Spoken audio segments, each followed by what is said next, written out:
And we're just about set for baseball. The Cardinals in town. Under second-year manager Mike Matheny, their lineup reads as follows. Matt Carpenter at second, Carlos Beltran in right, Matt Holliday in left. Alan Craig, the first baseman, Yadier Molina, the catcher, with David Freese red hot down at third. John Jay in center, Pete Cosma, the shortstop, Adam Wainwright on the mound. And for the Reds, it's 25-year-old right-hander Mike Leake, 5-2 record, great ERA at 2.75. Tom, we've really seen him use a lot more curveballs and changeups, going away from predominantly the cutter and sinker. The sinker is Mike Leake's best pitch, but adding in the curveball and the change of pace with the changeup makes the fastball look just a little bit harder, but it also adds that last little life of movement when it gets to the hitter. Leake in his career against St. Louis, he has not pitched against him so far this year. The two teams have already met 6 times, all 6 in St. Louis. A 2-2 record. Reds have won 4 of his 6 starts, and there you see the ERA. And digging in there and looking at strike one is Matt Carpenter, and this game is underway. Cardinals have 4 players with active hitting streaks in their lineup of 7 games or more. Carpenter, second only to David Freese, has a hit in 15 straight games. And many around these parts will tell you, if it's a given that Yadier Molina is their most valuable player, very close behind him so far this year would be Matt Carpenter. And remember, the Carpenter situation is one where they have moved him positions, and they almost fell into this situation. They offered Marco Scutaro of the Giants a big contract during the offseason to come join St. Louis. 2-2 the count. And then they offered Alex Gonzalez, the former Red, a contract to come in and play second base. Didn't work out. And look what Carpenter has done. Started 0-2, and now it's 3-2. Carpenter, one of those old-time hitters. No batting gloves, wants the feel for the bat. You don't see that much anymore. He's got to learn to hit coming off the bench, hitting against closers. Nice pick by Votto, and Leake will beat Carpenter to the bag. Take a look at the Reds on defense, presented by your Ford dealer. Xavier Paul, the nod and left to begin this series, joining Bruce and Chu. Told you Brandon Phillips, for the first time since getting hit with a pitch on Saturday in Pittsburgh, is back in the lineup tonight. And Devin Mesoraco once again behind the plate with Leake on the mound. What a run it has been for Mike Leake. 6 2/3, 9 hits, no runs against Miami. 7 innings, 3 hits, no runs against the Mets. 7 1/3, 1 earned run against Cleveland. And then his last time out, 6 shutout innings in Pittsburgh. Saw the velocity on the last fastball at 88. Believe it or not, Leake is better there than he is at 92. Just off the outside corner, Chris Guccione calls the balls and strikes. Mike Estabrook at first, Phil Cuzzy at second base. Tom Hallion is the umpire at third. That is a foul ball.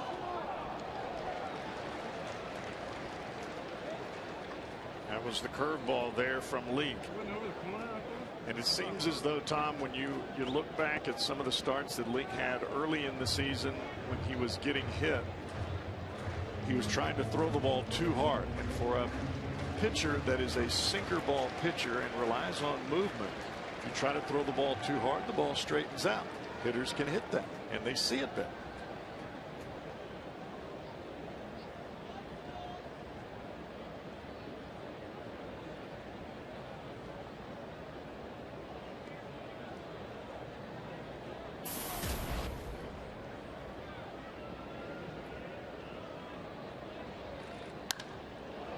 In the air, left center field. Xavier Paul looking into the sunshine. Couple of hard hit balls, but loud outs through Carpenter and Beltran. Well, now Matt Holliday the batter. I mean, of all these Cardinals and all the runs they're scoring, they're not hitting a lot of home runs. Of course, having said that, their last game last night, they hit 5 of them. But that has not been the story of this Cardinal team. They're just a good hitting team. And here's the one guy that really is not hit in this lineup. There was talk about perhaps Matt Holliday being dropped out of that 3 spot. That's where he's been every game he's played since Albert Pujols left. 256 batter, 9 home runs, still has 33 runs batted in there strike. And manager Mike Matheny not afraid to make movement in the lineup.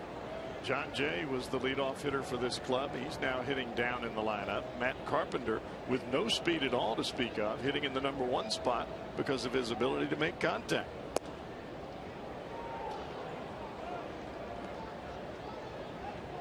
One and one to Holliday. He hit one of those 5 home runs in the beating of Arizona yesterday. A 2-run shot in the first.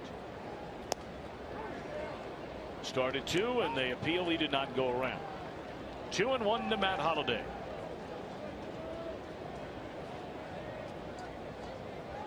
Very late arriving crowd so far here tonight at Great American Ballpark. 2-1 pitch and another rocket. And Xavier Paul can't cut it off. This will be a 2-out double for Matt Holliday. Well, I tell you what, league just hoping to survive this first inning. There have been 3 rockets off the bat of these first 3 Cardinal hitters.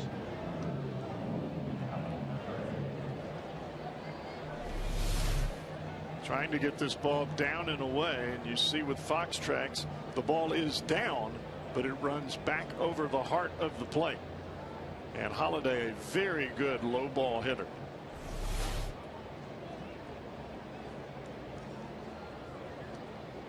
So now Alan Craig, a guy who's not hitting for a lot of power. He only has 4 home runs. But how about the runs batted in? Among the league leaders, 43 of them. And carries a .316 batting average. 2 outs, runner at second base here in the opening inning. First pitch breaking ball, a beauty, strike 1. Well, this is where Alan Craig has made his money. Not a whole lot of extra base hits or home runs in this situation, but he puts the bat on the baseball, does not strike out much. And when you've got runners in scoring position, this guy has come to the rescue of the Cardinals more times than not.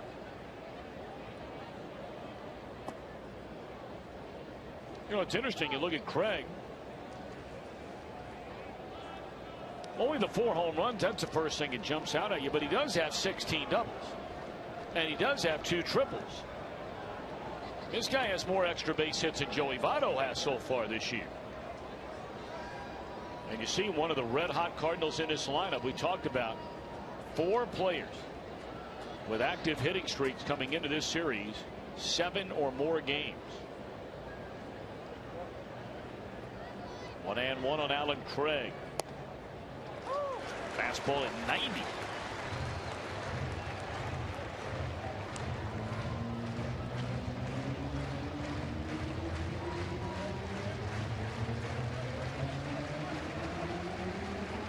You've got Craig in the hole right now, and for Mike Leake, this is where you want to put him away.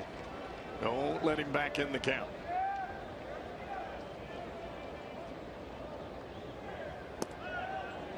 Try to get him a chase. 2 balls and 2 strikes to Alan Craig.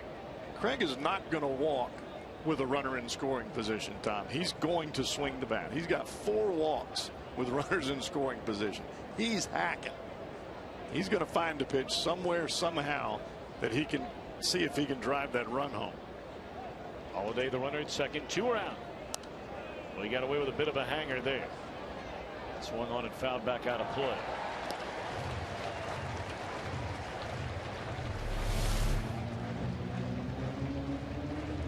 Almost backed up on him more than a hanger. And sometimes that's not a bad pitch. You'd rather it back up than just stay right there in the heart of the plate. Those ones that stay there usually end up as souvenirs.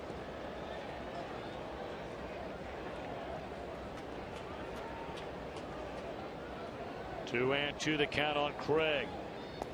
Breaking ball away. That's the one thing this Cardinal team will do to you as well. They'll give you, by and large, not everybody, not every night, but they have got some professional hitters that aren't afraid to hit with 2 strikes. I mean, here Leake has only allowed 1 base runner. He's faced only now a 4th batter, and this will be his 21st pitch of the inning. And the Reds' nemesis in the on-deck circle and Yadier Molina. Struck him out, and that'll end the inning. A double, a man left. Leake takes care of Craig. Now the Reds come to bat for the first time when we return. Lineup trying to get on the board against Adam Wainwright as Shin-Soo Choo, Zach Cozart, Joey Votto to start. Brandon Phillips back in the cleanup spot at second. Jay Bruce in right with Todd Frazier at third. Batter third and Xavier Paul in left. Evan Mesoraco catching Mike Leake. Adam Wainwright, 8-3 record, minuscule ERA. 12 starts, 3 complete games, 2 of them shutouts. What's amazing to me, Tom, is to look at where Wainwright is, not only not walking batters, but you combine the walks and the hits for innings pitched. They're only 1 apart. 89 innings, the walks and hits, that would be 90. Look at that last start. 9 innings, 1 run, 10 strikeouts, no walks against the Giants. Shin-Soo Choo takes ball 1 inside. It is interesting to note, however, I was stunned myself in getting ready for the game to look at Adam Wainwright's career record against the Reds. You're talking about, without a doubt, one of the best pitchers in all of baseball. Of course, he missed the 1 year after the surgery. But in his career, a 4-7 record against Cincinnati with an ERA of over 4. I think that is a bit of a surprise. It is.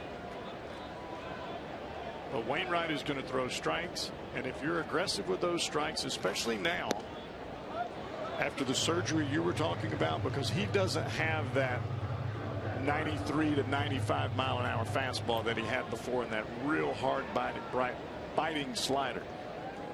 He is much more about location and deception now than ever before.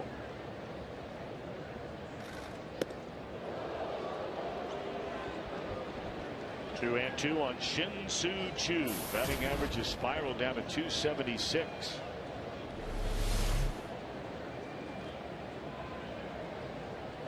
Ball up and in to set up a pitch away.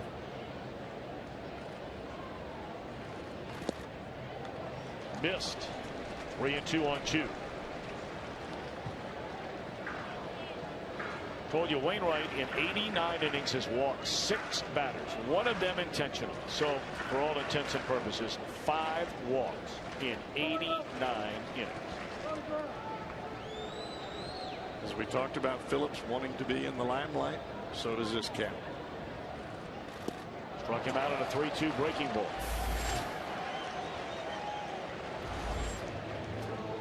Cardinals defensively, they'll catch everything they get to, but they're not a great defensive team. Brought to you by Ford. Holiday, Jay, and Beltran in the outfield. Freeze and Cosmo on the left side. Carpenter and Craig on the right. With a battery of Wainwright and Yadier Molina. Now behind the dish, they're strong. Center field, they're strong. The rest of the guys, they'll catch what's hit to them, as you said. Not great range.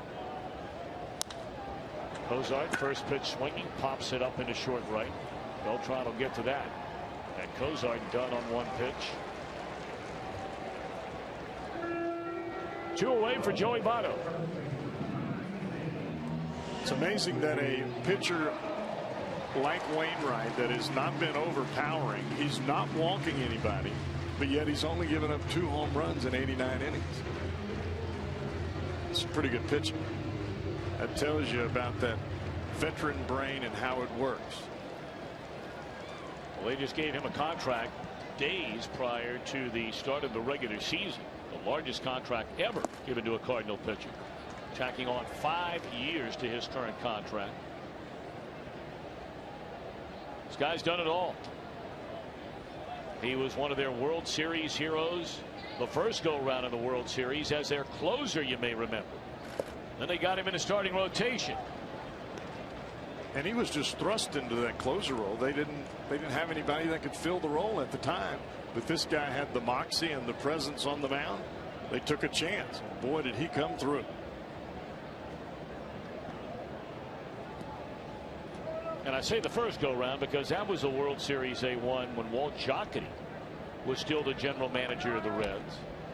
Before winning it 2 years ago. Of course, Wainwright had been in that rotation long before then, although in 2011 he did not pitch in the postseason. He was out. And there's a ground ball, sneaks through into right field, a base hit for Votto. So this will be the first at bat now for Brandon Phillips. Now he has been swinging the bat the last number of days during batting practice.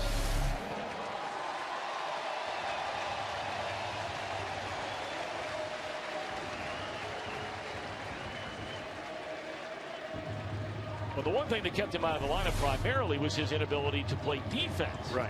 After getting hit on the left arm, which is still quite swollen.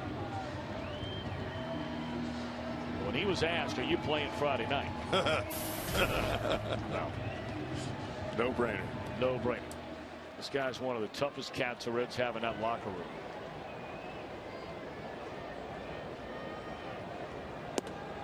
Ball one to Brandon Phillips. 9 home runs, 45 runs batted in. That's a team high.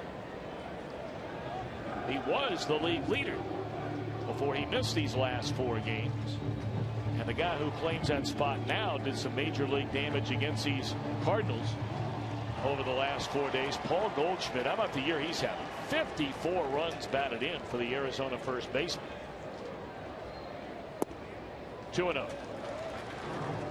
He got hit twice, and this was his second one on Saturday. It did the most damage. Even with the wristbands on, some major bruising right on the bone where that ball caught him in that left forearm. Little number off the end of the bat. And that's all for the Reds. They get a hit, leave a man, no score, end of 1.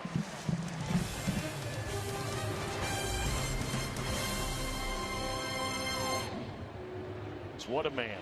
What a wonderful man. Sadly passing away.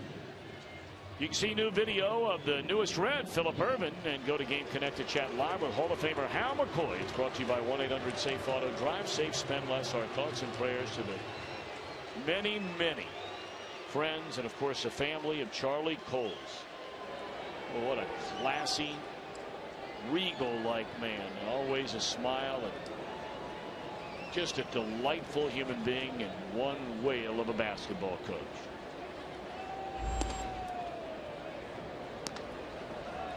We begin the second inning of a scoreless game. Yadier Molina, .351 the batting average. That leads the National League. Jumped all over that pitch, looked at foul, 1-1. Molina, 4 home runs and 30 runs batted in. And for a guy that struggled so much when he first came to the big leagues hitting the baseball, it's a heck of an accomplishment for Molina.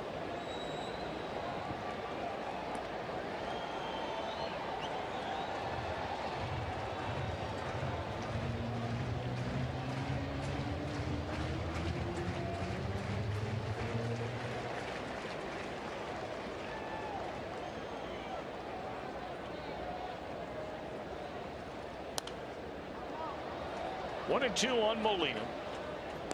Unbelievably, Yadier Molina every single year continues to get better and better and better offensively. I mean, this was a guy who was probably a .250 hitter. You thought, give you a little pop. But every year, the numbers get better. League will get him to pop up here for out number 1. Well, there's a big party going on right now in Mount Pleasant's retirement village. That is in Monroe. And why is there a big party going on? Because Ruth Stevenson is turning 100 years young this coming Sunday. But they're having a party tonight. She's a lifelong Reds fan. Sarah and Bruce Miller told us a story about Ruth Stevenson. So happy birthday, Ruth. An early happy birthday, 100 years young. Bless your heart. That's prime time. Prime time.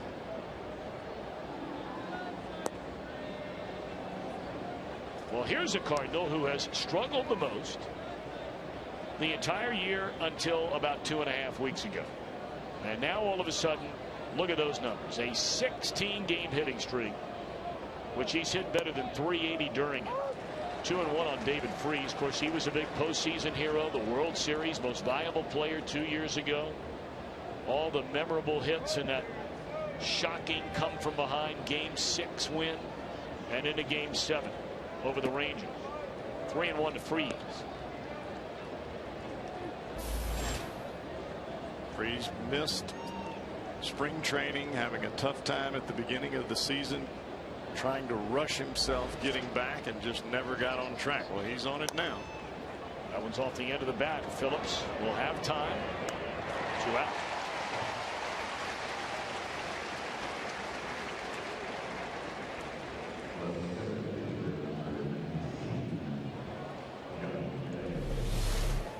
Cut fastball from Leake.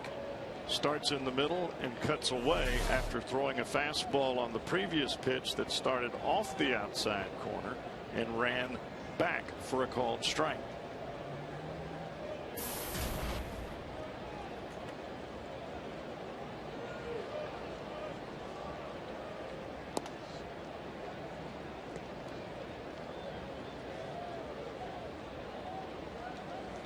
Now John Jay.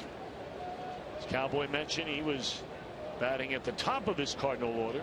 All the games we saw them the early part of this year, the Reds played the Cardinals 6 times in the first month of the season, all 6 in St. Louis.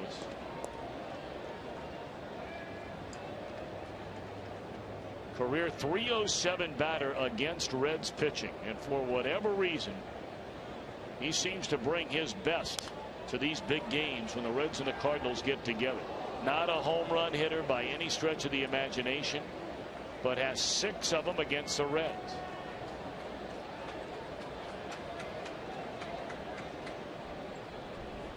You see the wiggling of the bat up at the top. That's the one place that John Jay has changed part of his swing. It used to get real flat, used to get around the ball. They're trying to make him quicker to the baseball. All of the activity that happens up in here doesn't count until you hit the ball. There's a pop fly into left field and a very crisp second inning for Mike Leake. Cardinals are gone in order. Bruce, Frazier, and Paul coming up in the Reds second. And it's the Reds and Cardinals for 3 over the weekend. So it doesn't get much better than all of that. Here's Jay Bruce.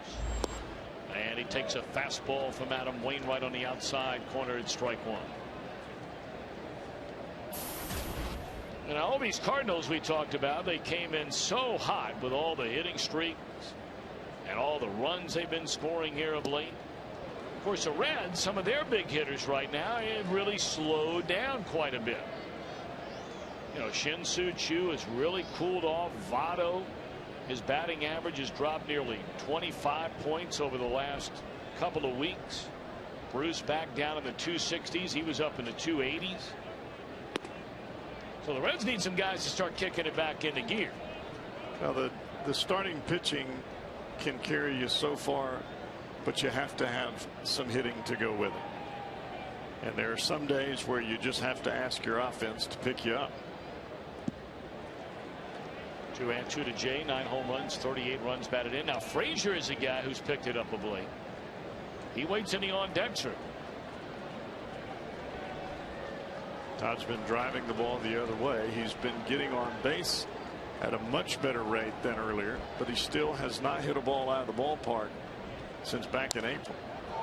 Look out. Maybe shot right off the bat about 5 rows behind the Cardinal dugout.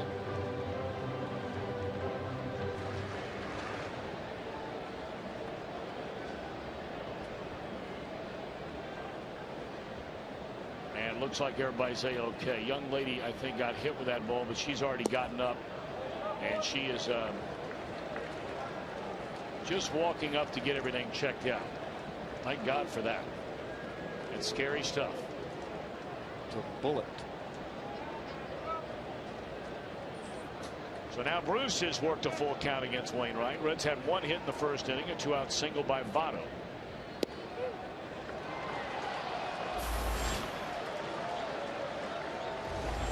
Bruce gone looking, a fastball. This is why Adam Wainwright has 3 complete games, 2 of which being shutouts. If it's 3-2, it's going to be around the plate. You can book it.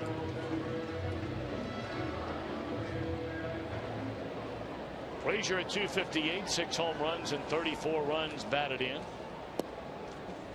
First pitch breaking ball drops in there. Over the last 17 games, Frazier, a .362 batter with 9 runs batted in. He comes in as well with a 6-game hit streak.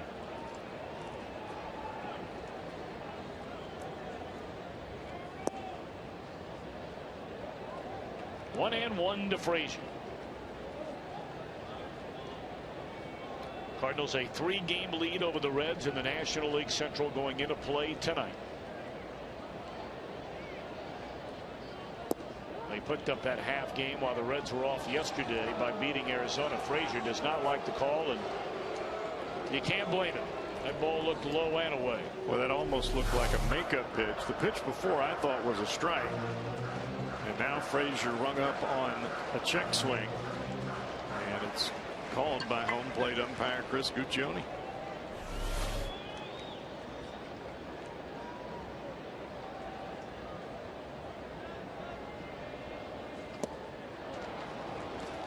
Back-to-back strikeouts for Wainwright here in the 2nd inning. He has 3 in the game.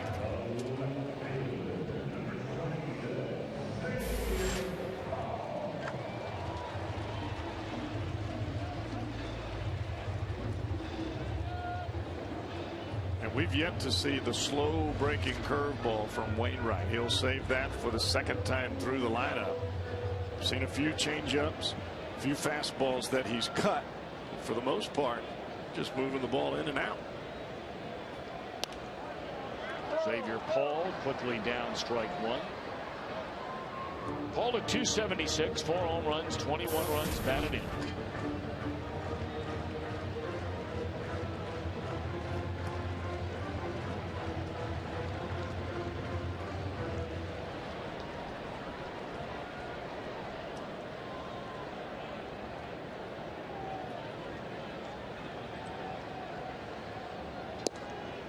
By the way, coming up in the 3rd inning, barring any technical difficulties, and that kind of thing can happen, the Reds' #1 pick from the Major League Baseball draft, Phillip Ervin, is going to join us on the telephone.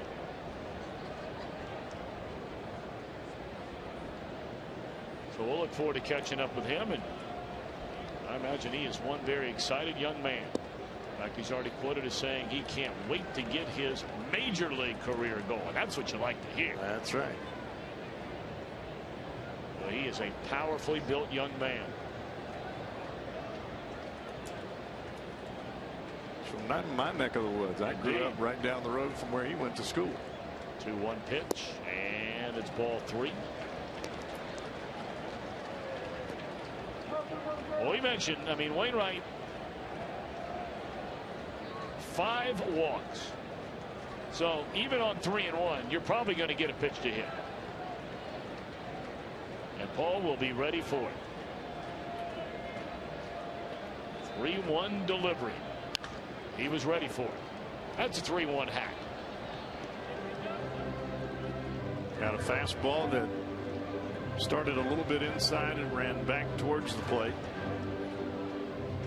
But you're right. I mean, 3-1, you're looking dead red.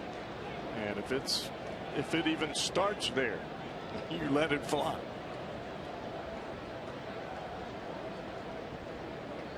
3 balls and 2 strikes on Xavier Paul.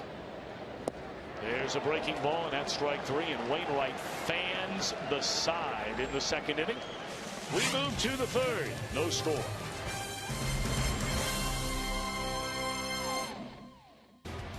Call 1-800-OAK-OHIO.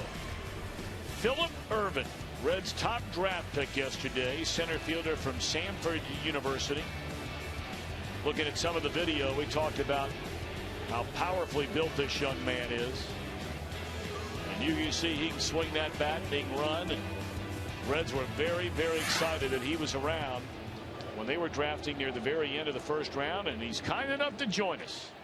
Philip, first of all, congratulations. I imagine today and last night, the last 24 hours or 24 hours, you are never going to forget for the rest of your life. There's no way I could forget this. It's just been unbelievable. Dream come true. So. Well, what's something that happened to you either last night or today that maybe stands out more than anything else, besides finding out that you're a #1 draft pick, but something that's happened since then? I don't know. It's just like, I guess just hard to believe. Like, I don't know. After I got called, everybody went crazy. and my phone just got was buzzing all night. I had to turn it off for a little bit. It was aggravating. I can't imagine. Your head coach is Casey Dunn. I guess you've played for him your whole time you've been there. Let me ask you this. Coming from Leroy High School and then coming to Samford, how big of a jump was it for you just out of a 2A high school and then all of a sudden here you are in the Southern Conference? It was a big difference. Like when I first got there, I had to adjust to pitching. My first year, I didn't really hit too well because I was gonna be a pitcher. I know. Yeah, and I was struggling hitting because getting used to the pitching was different because it was going 91, 93, and where I was in high school, I didn't face nobody throwing 85, 86. So it took me. I had to adjust, and once I got used to it, then I didn't have a problem since. So. You know, Philip, another big adjustment for a lot of guys is when they go from using the aluminum bat to the wood bat, and a lot of people feel like when you went and played with a wood bat in the Cape Cod League last year, where, by the way, you were the most valuable player in that league, and that's really saying something. I mean, that's the best talent all across the country. Were you surprised how well you swung the bat going to that wood bat league? Not really. I guess I've been using the wood bat. I use it all the time, in a cage and stuff like that. And I play with it the summer before, and I just feel like the wood bat just a bat. So you used the wooden bat in batting practice. Did that help you even more with the aluminum bat, hitting it on the sweet spot every time? I feel like it does, yes. Now, what do you think, Philip, your best position is? I know right now you're a center fielder. You read the stuff. I mean, there's some people out there that feel like, with your body and your power that perhaps maybe one day you might end up being a corner outfielder. But is center field a position you like the best of all? Yes, I like center field. I feel like you get more action out there. I like to be somewhere, and I like to be involved. So. Philip, you ever been to Cincinnati? No, sir. When are you coming up here to visit us?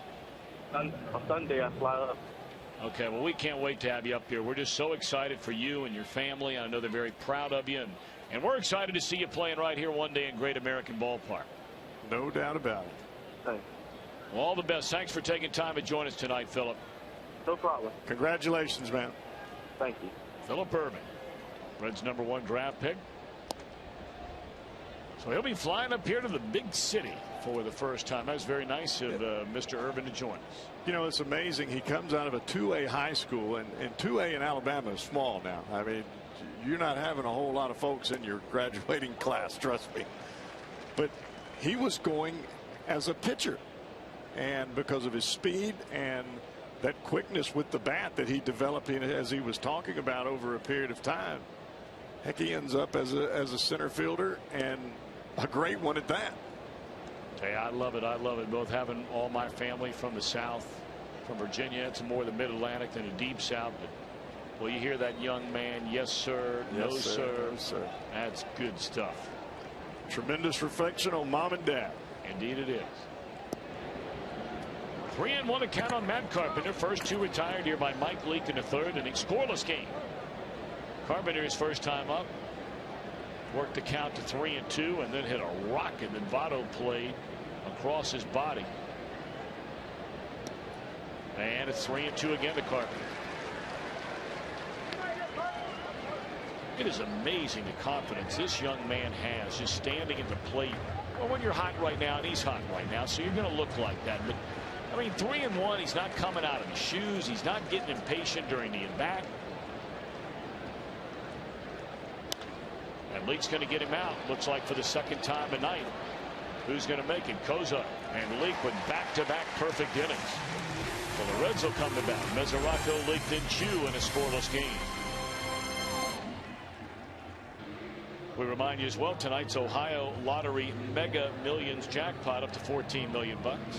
And the drawing comes your way at 11 o'clock tonight. No score. Game one of this three-game series. Reds and the Cardinals. Reds have one base runner. Cardinals have one base runner. Votto a two-out single in the first, and here comes Devin Mesoraco to begin the third. Wainwright a big deep breath. He struck out the side in the second inning and starts off Mesoraco a breaking ball away.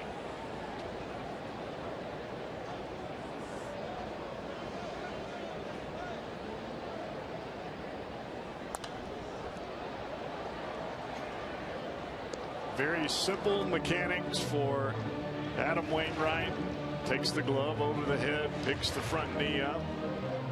But everything is about finishing out in front, whether it's the curveball, the changeup, or the fastball. And his body control results in location control at the plate. 2-1 to Devin.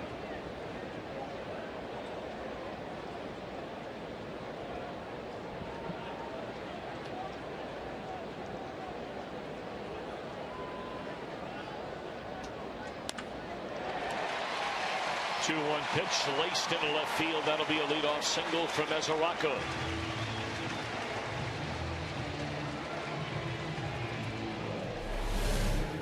Watch the body of Adam Wainwright. Takes the body over the glove over the head. Very short with the knee up.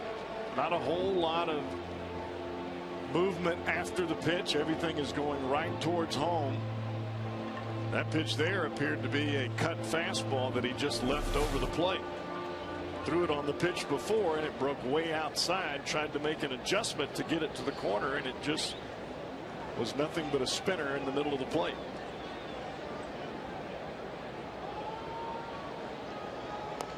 So now Leake has to put one down, which he does perfectly. Molina throws him out, give Leake the sacrifice. And the Reds have their first runner in scoring position.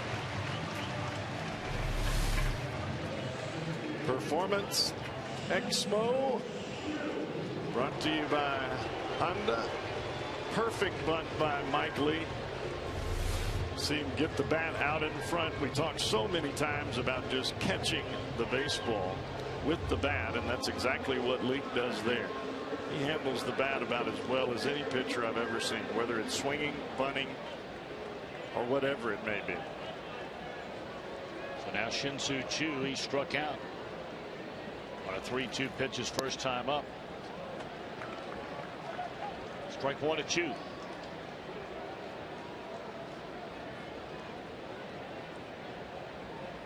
Cardinals had this situation, albeit with 2 outs. And the Reds have a chance here.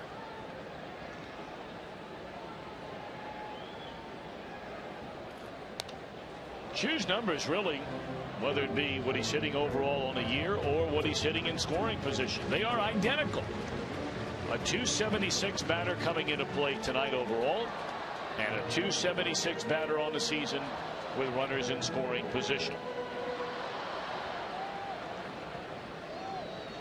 That is one area where the Cardinals have been by far and away, and I mean by a landslide, better than every other team in the big leagues this year is batting with runners in scoring position.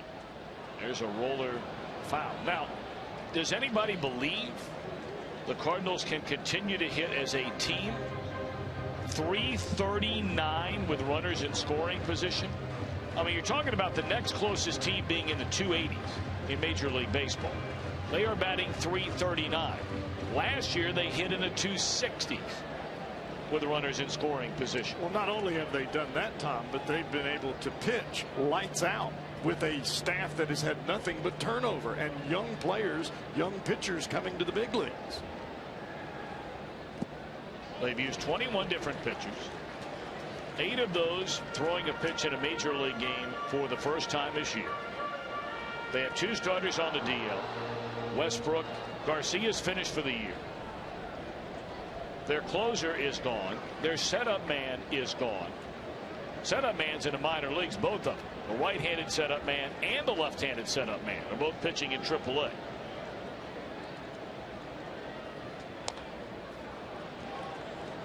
And that goes without even mentioning Chris Carpenter, who, of course, came back last year at the end of the year, and then had the numbness in his fingers and in his arm. Bad news for the rest of the National League. He never used that R word. Retirement. When everybody said he might not pitch this year, he's thrown 2 simulated games already against hitters. No.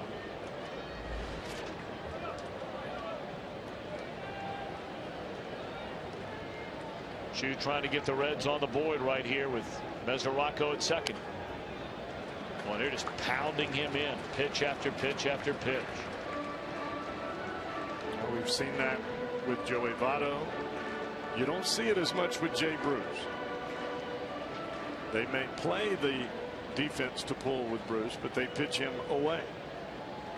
But both Chu and Votto, they really come in.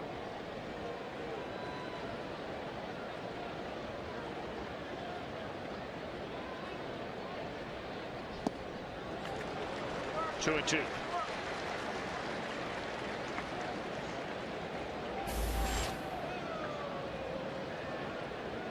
This is where you really rely on your control as a veteran pitcher. You know you've got 2 pitches left to get the out.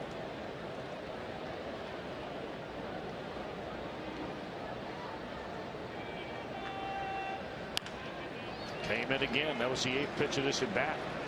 And Chu hanging in there. Now Molina wants to visit with Wainwright on the mound.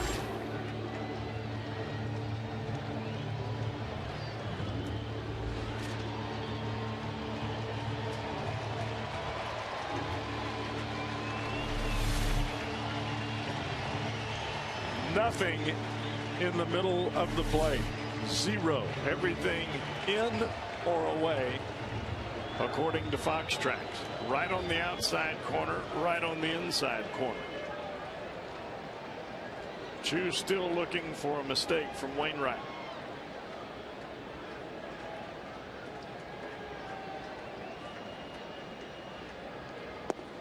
Three and two.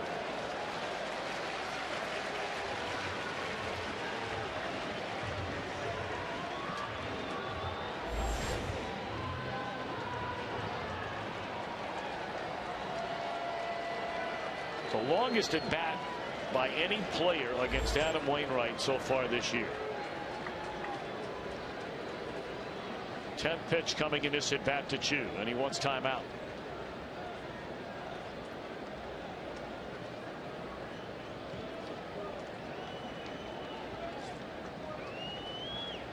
Inning began with a single by Mesoraco, bunted to second base, and now 3 and 2 on Shin-Soo Choo, and Wainwright. Couple of looks back, and here it comes, and it's fouled off out of pay. Pitch number 11 coming up for Chu. Now this is where you can really put Wainwright's feet to the fire. When you extend the pitches in an inning for any pitcher, veteran, youngster, whatever, the arm starts to get a little tight, the fatigue sets in, and you make a mistake. Another foul ball.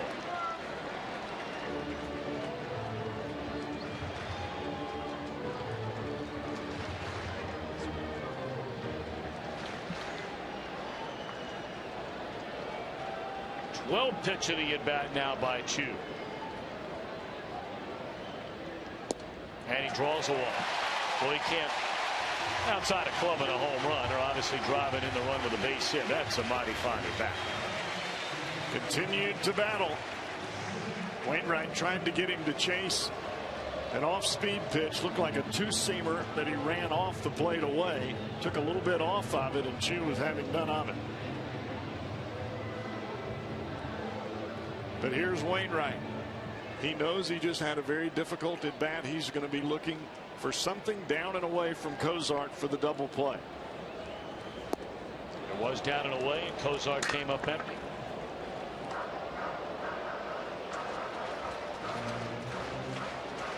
Told you Wainwright in 89 innings had walked only 6 batters, and one of them intentionally. So that's only his 6th real walk of the year.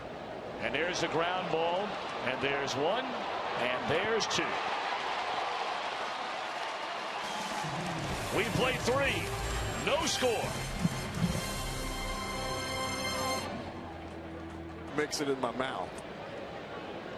Now the Reds missing a chance with 2 on and 1 out. Cozart bounces into the inning-ending 5-4-3 double play.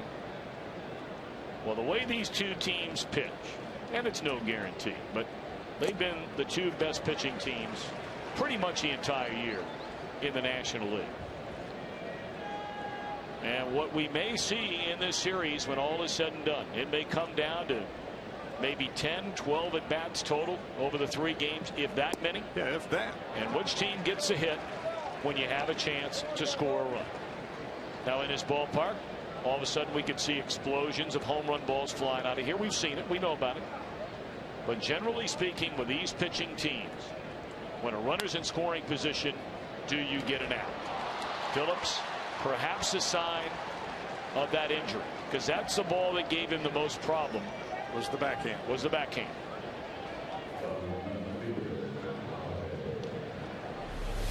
And more than anything else, just getting the glove turned over. Now obviously Phillips has to go a long way for this ball, playing Beltran to pull. But even with the reach down, very difficult to get to. So Beltran the single to begin the St. Louis 4th inning, and here's Holliday, who doubled into left center field his first time up.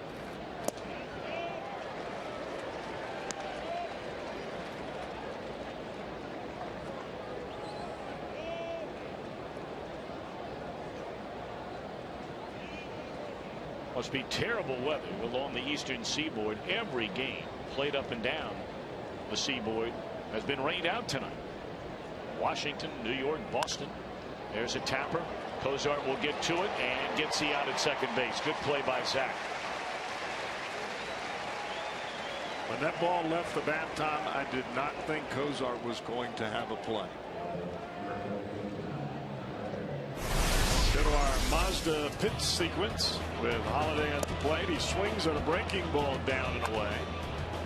And Leake, that ball appears to be right in the heart of the plate, but you have to remember the movement of Leake is what makes him successful. That just because you don't see it moving does not mean it is not sinking in the zone. That's why the ball was hit on the ground. So now the batter is cleanup hitter Alan Craig.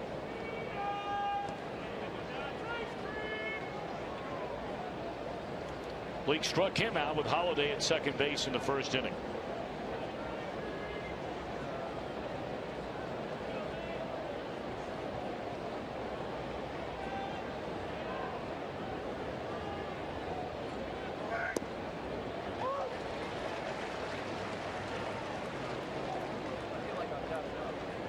Both Alan Craig and David Freese drive the ball to right center field. That's their power, but they like the ball close to them to be able to drive the ball that way. Leake's really staying away from both of those hitters.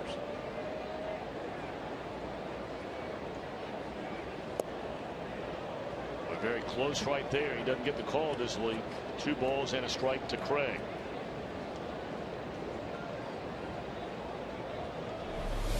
Want to stay down in the strike zone, and you can see how very difficult it is to decipher. I mean, those pitches are within an inch of each other.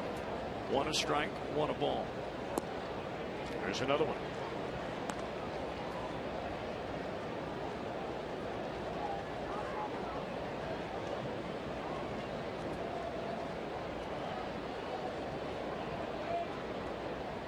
Get a runner aboard, and do not want to make a mistake. Everything right on the line of the Fox tracks, as we saw with Chu and Wainwright.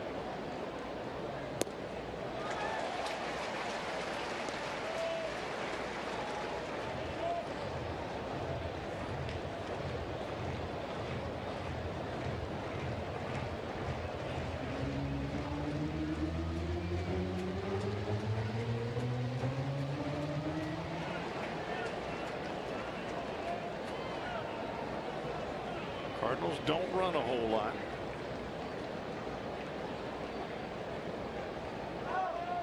Running here on a 3-2 pitch. Well, hit and run there.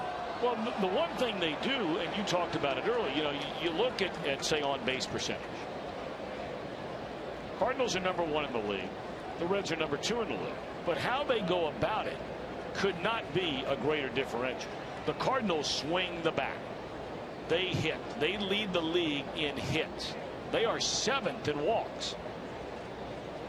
The Reds, conversely, lead the planet in walks.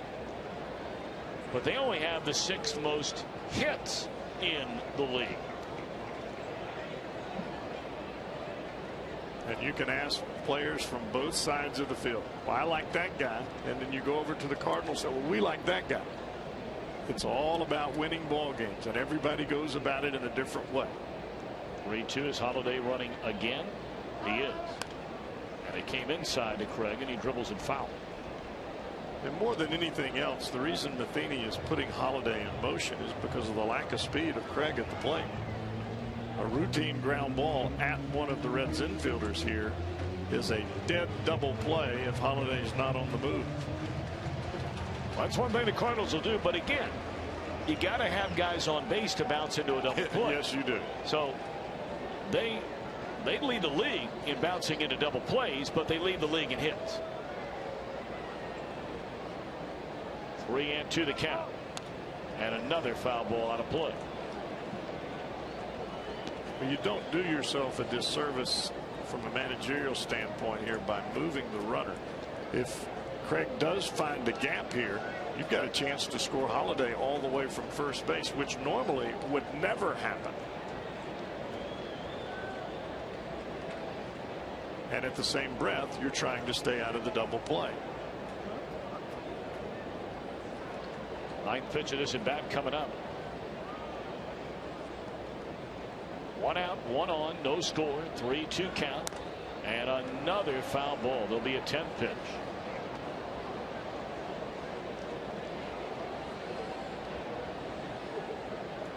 First pitch of this at bat where Leake came in. Fastball in on the hands of Craig there.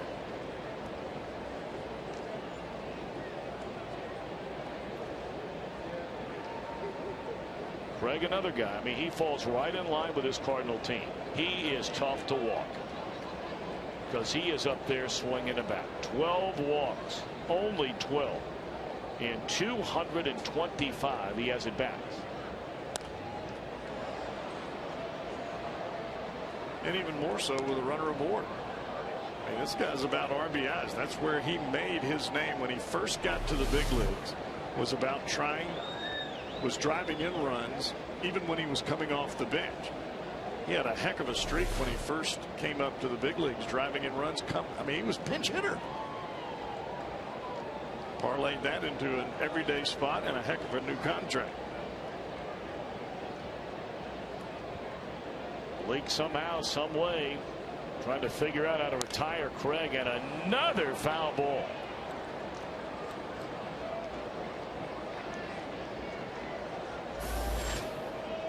Same type of swing that you see from Alan Craig, that you see from Joey Votto or Shin-Soo Choo, staying inside the ball, trying to shoot the ball the other way.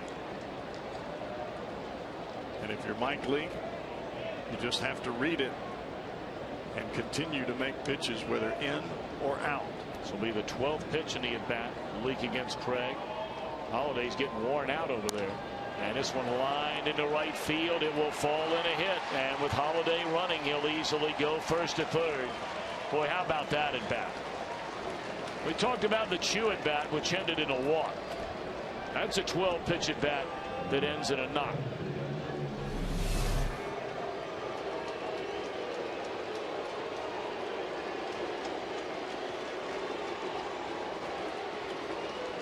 That's one of those pitches that when you foul off the pitcher's pitches time and time again, you're hoping as a hitter that you'll get a pitch that crosses somewhere middle away or middle in. That ball ended up middle in.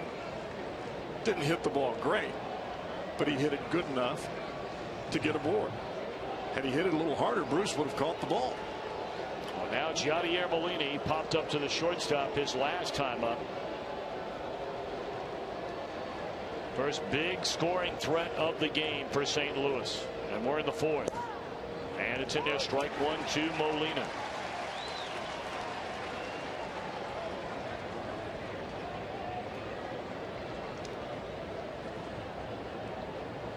Molina with runners in scoring position. 390 batter. 448 with less than 2 men out. 448. You can pretty much take your pick up and down the first 6 spots in their order. Runners in scoring position, they're coming to the party.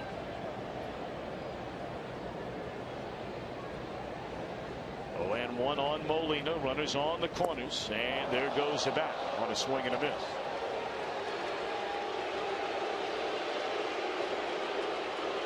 Good breaking ball by Leake. And that really fooled Molina. Tried to lunge that bat out there for an extra inch, and it comes out of his hands. Frisbee down over the head of Todd Frazier.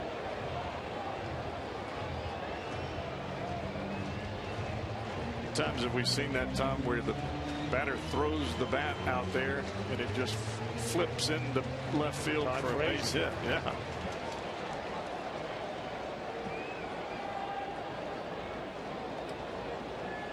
Now Leake ahead of Yadier Molina. No balls and 2 strikes.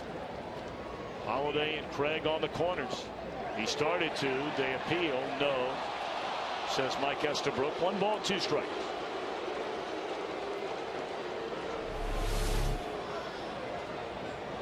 Leake goes right back to the same pitch.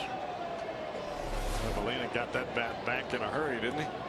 That's some strong wrist.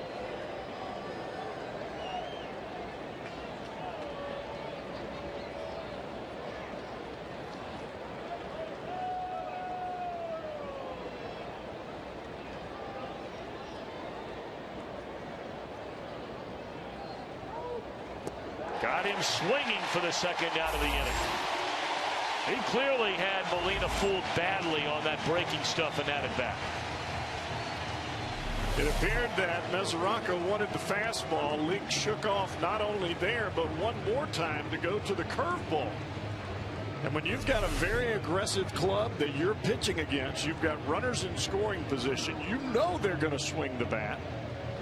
Start the ball in the heart of the plate and get it off the plate in a hurry, and that's what Leake does there. One more big out to go in this scoreless game. Runners on the corners and 2 are out for David Freese. He bounced out to Brandon Phillips his first time up. And a base hit. Scoring from third is Holiday, and Freese delivers, extending his hitting streak to 17 in a row. And the Cardinals lead 1-0. First pitch swinging on a fastball away, and that ball was just elevated just enough. Was not a strike, but it stayed up in the zone, and Freese able to shoot it right back up the middle. That's what you were talking about earlier, Tom. This club is not trying to hit the ball out of the ballpark. They're trying to drive in runs.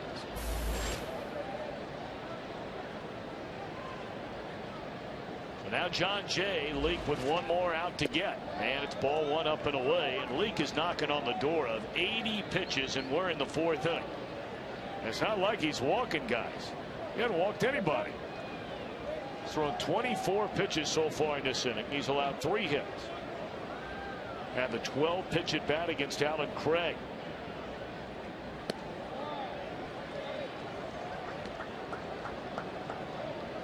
League has fallen behind Jay 2-0, wanting a new baseball.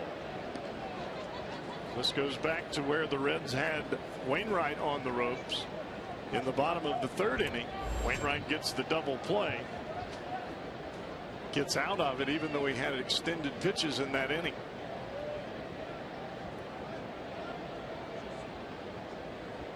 Two and 0 to Jay. And the last 3 pitches have been nowhere near the strike zone.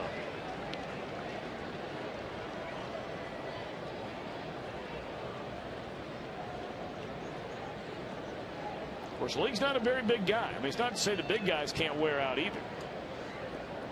We've seen Matt Latos fall into a little bit of that rut here of late, of running out of steam far short of 100 pitches. Next pitch for League is going to be number 80.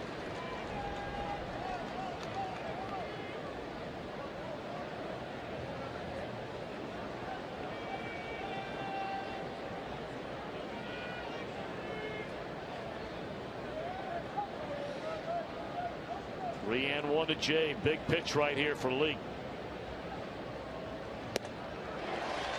3-2. That pitch was only 86 miles an hour, but you could see the move of it as the ball got to the plate. Just continues to run away even though the pitch was up. When you have movement on the baseball, whether it's down or up, it makes it a heck of a lot tougher to hit.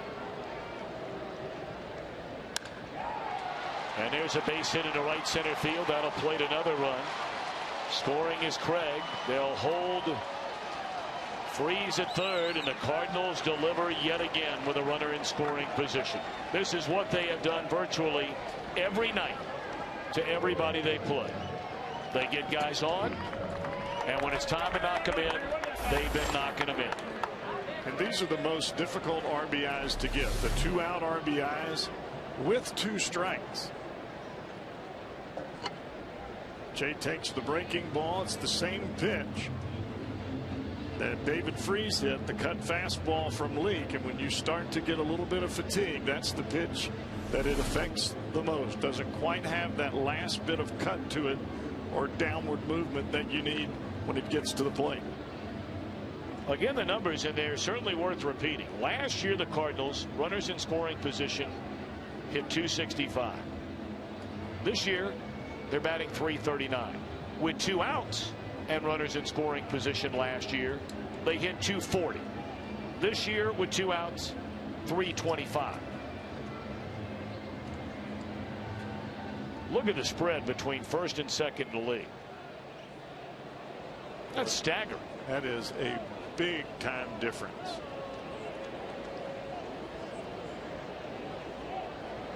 Still one more out to get, and still another base hit that'll drive in a run.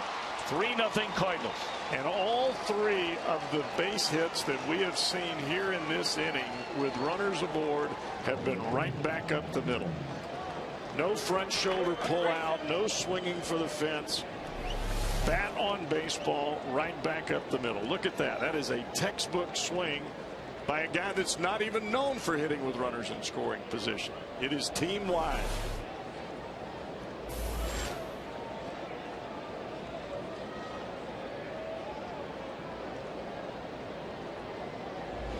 So now the pitcher Adam Wainwright, he is the 8th man to bat in what has been a 3-run 4th inning.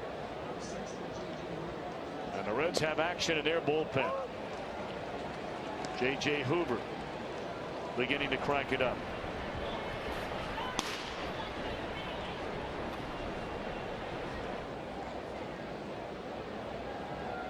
Five base hits in this inning, and 3 of them have come consecutively with 2 outs and runners in scoring position. 2-out run scoring singles by Freeze, Jay, and Cosma.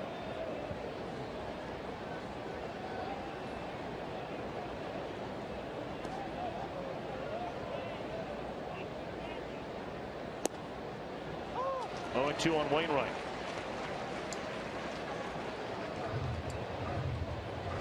Great job of dealing with Molina.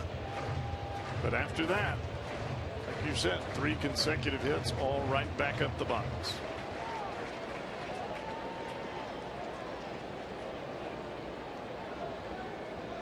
Oh, and 2 on Wainwright. And a tapper to short. Cozart. The throw to win the inning. Cardinals go up 3-0 after 3.5.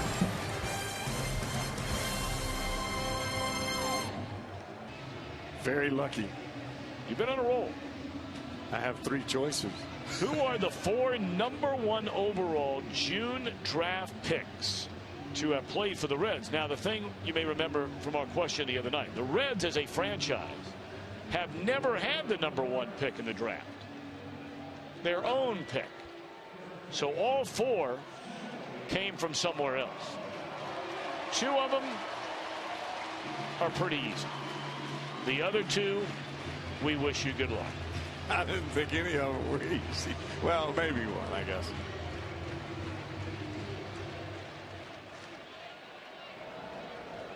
So Adam Wainwright staked to a 3-0 lead as the Reds have a heart of the order coming up, and a ground ball to the shortstop on the first pitch of the at-bat. Just like that, 1 pitch and 1 out for Wainwright, who has thrown 50 pitches.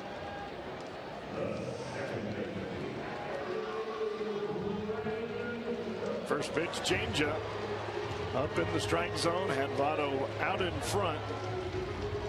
Votto trying to shoot the ball the other way after pulling the first at bat.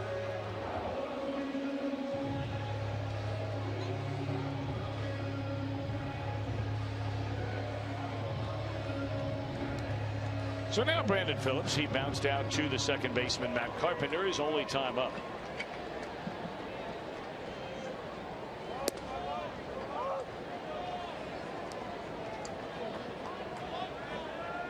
Three runs, 5 hits in the Cardinal top half of this 4th inning to jump in front by our 3-0 score. Long way to go in this one, only in the bottom of the 4th.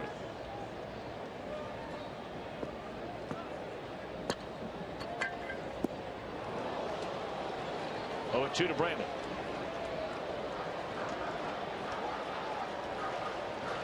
Now's the time the Reds will see that big breaking curveball.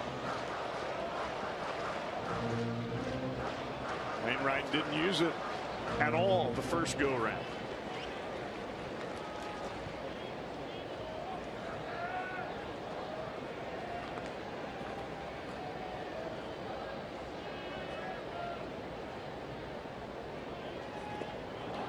Came back with another breaking ball and the same result.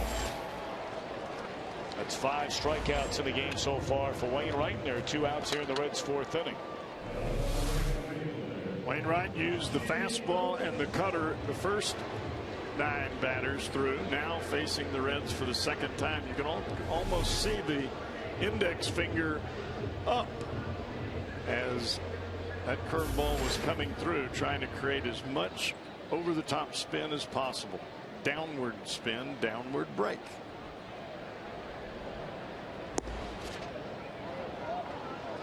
Strike 1 to Jay Bruce. Bruce struck out looking on a 3-2 pitch, a fastball he took right down the middle his first time up. Well, these first pitch fastballs are 85, 86, 87. Wainwright just trying to locate him and then come back, change speeds. And ahead 0-2.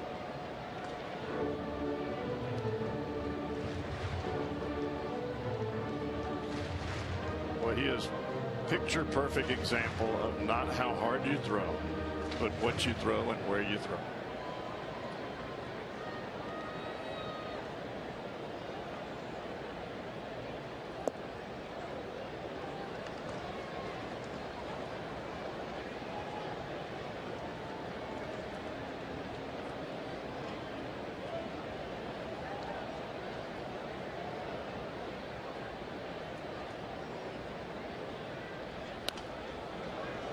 Still 1-2 on Jay Bruce.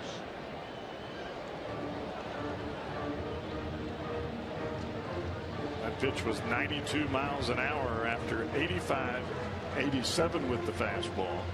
The slow curveball at 68 and then comes in at 92.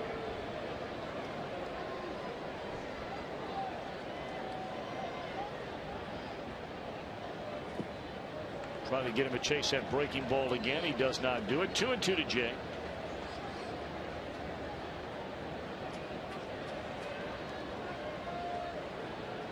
Starting pitcher, you get a 3-run lead, you go into cruise control. Spot the fastball. You don't have to overthrow because there is no panic mode going on. The only way to create that is to get runners aboard.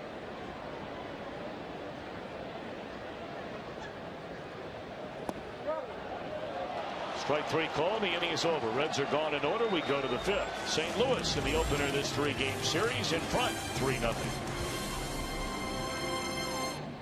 Jim Day with you in the crowd with one of our favorite people, Linda Antis, the CEO and president of Cincinnati USA Regional Tourism Network. And if you've watched Reds baseball, you've probably seen yours truly in the campaign. Where in Cincinnati, USA is Jim Day? And I've had a pleasure, Linda, of visiting places like the zoo, the museum center, the Newport Aquarium, BB Riverboats.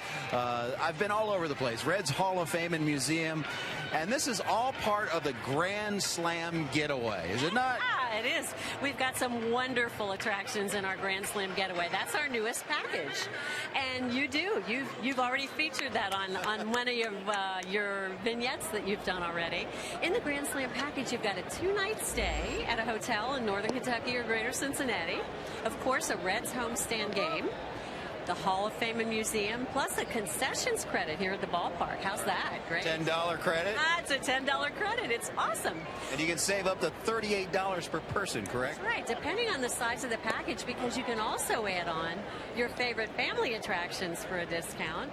The zoo, the Newport Aquarium, the Cincinnati Museum Center, and a BB Riverboat sightseeing cruise. And I have been at all those places, and they are wonderful. And if you'd like to take part in the Grand Slam Getaway, log on to CincinnatiUSA/Grand Slam. And Linda, you also have some very exciting events coming up in the next month, do you not? Do. In the next 30 days, beginning at the end of this month, we have the NASCAR 3-race weekend. Yes. Whoa, Need for Speed. You've been doing that one as well. Yeah. We had you in that car, didn't we? We did. I was in the pace car. Interviewed Brad Keselowski the other night, so we're all ready for that. That's right. And then in July, we have 2 wonderful music festivals. The Bunbury Music Festival in the middle weekend of July is coming. And then, of course, our Macy's Music Festival on the last weekend of July. So special events all throughout our year, but boy, the summer is hot, and it all starts with the Grand Slam Getaway. And you come for the Reds and stay for more fun, correct? That's right. CincinnatiUSA.com/Grand Slam. Or any of these individual attractions. You can get separate packages if you want to make it a short trip, but you might want to stay another day and do the Grand Slam Getaway. Absolutely. You might even see me at one of these places. Linda, thank you very much. As always, it is a pleasure to represent Cincinnati USA. And we're happy to have you doing it. Thank you, Jim. Hi, guys. Tell Linda we said hello, JD. We will. Tom says hello. Cowboy says hello. They send their love. She's the best. So a leadoff walk to Matt Carpenter by Mike Leake. Leake up to 92 pitches 7 times in the game tonight. He has gone to a full count on a Cardinal batter. It's what we talked about with his St. Louis team. They have a lot of guys up and down the lineup that will work a count. Not necessarily walk. We brought that up already. But a very patient group. And Beltran looks at a strike. He's a guy that began that 3-run rally in the 4th inning with a single in the center field. J.J. Hoover was up the last inning. And now they have more action down in that bullpen. Right-hander Logan Andrusik has been throwing. He's ready to go. And you talked about the approach of the Cardinals offensively, Tom. They will wear out the best of the best because of the way that they approach the strike zone as hitters. They look for the ball middle away, elevated slightly to drive the ball up the middle into the left center field gap. You look at their hitting coaches. John Mabry, that's how he hit. Mike Aldretti, that's how he hit. You add a little pop to that, you got some big issues. That is a foul ball. Votto not going to be the umpire down there. He played it like it was in fair territory. Well, we've seen the umpire issue with Ike Davis at first base in New York. He was going to make the call at first, and the ball ended up being fair down the right field line for a double and cost him a couple of runs. Catch it, ask questions later. 1-2 now on Beltran, who is lined out to left and had that single to center his last time up. And it's in the air, short left. Coming hard, Xavier Paul. 1 out.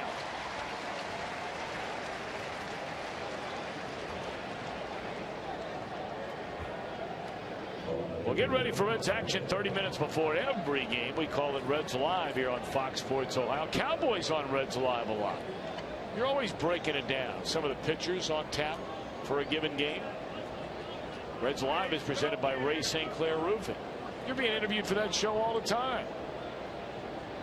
If you say so. No, wait a minute. Do they not grab you down here in the hallway to talk about it? Oh, yes, they do. I'm just pulling your leg. The rifle. Walking one hopper. Nice pickup by Cozart. And that's an easy double play. What a nice play by Cozart. That was a missile off the bat of Holiday. Reds defensive gym. All right, they'll come to bat in the bottom of the field, trailing by 3. So now Todd Frazier trying to get something going against Adam Wainwright. The Reds have only threatened in 1 inning. And that was in the 3rd. When they got a single by Mesoraco. They bunted him to second base. Chu drew a walk. But then Cozart bounced into an inning-ending double play. And Wainwright went right through the heart of the order without even working up a sweat in the 4th inning. Got Votto on a ground ball to short. First pitch of the at-bat. Struck out Phillips on 3 pitches in his at-bat. A little bit more work on Bruce, but it ended up being a 10-pitch inning.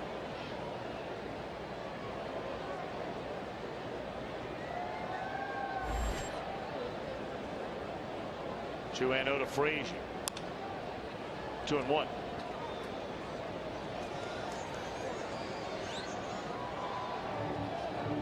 Staying down and on the corners.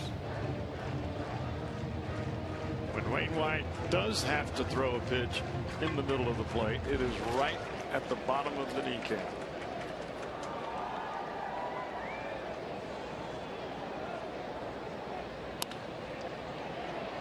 Glove side of Freeze. And he throws it high, and the runner is safe. Frazier very lucky. He stopped on the bag. He's very lucky he ended up getting his foot down before Craig put his toe back on the bag.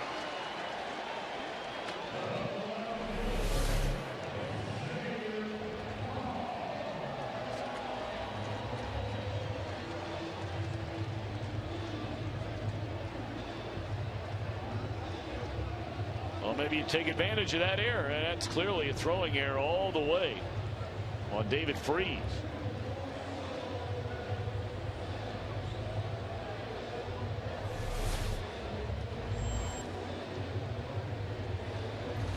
So now Xavier Paul. Well, you're getting down near the bottom of the order. You got Paul, 7, Mesoraco, then the pitcher spot. And obviously the Reds have already had action twice in their bullpen tonight. If they've got some guys on the base pass when League Spot comes up here in the inning, they will hit for it. You may see Henry Rodriguez make his debut. Yeah, Rodriguez just brought up, if you didn't hear the news, before the game today. The young man can really swing the bat. We saw him in September last year. There's a pop up on the second pitch, 0-1 pitch.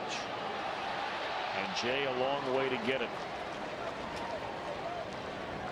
You know, a short while ago, of course, every night here at the ballpark, they recognize servicemen and women on top of the Reds dugout. But how about this gentleman? Sergeant Robert Roush, a veteran from World War II. Many call them the greatest generation. Well, he's looking sharp tonight. Big time. How about that? Well, he looks terrific, doesn't he? Look at him down there in the seats. Emergency duty. I can only imagine. He's about to be barking some orders at those people walking in front of him right now. Move it, move it. Good for him.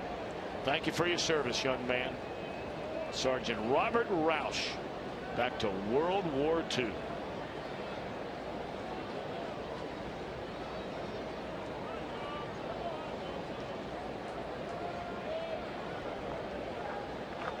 Mesoraco the batter.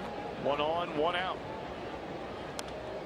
Devin had a single to left field his only time up. Now Jack Hanahan has just come out of the Reds dugout into the on deck circle. Well, the Reds need a spark. I mean, it was a very flat performance. It was a drubbing here 2 nights ago against Colorado after the shocking loss on Tuesday night. When Troy Tulowitzki hit that 2-run home run in the 8th inning to win the game. 1-2 on Mesoraco. The Reds have only lost 2 home series all year long, Atlanta, and then they just completed Colorado set. Wainwright trying to do the same thing here that he did to Zach Cozart after the extended bat from Chu earlier. You've got an aggressive hitter at the plate. You have the lead in your favor if you're Wainwright. Keep the ball away, take a little off, try to get the ground ball double play.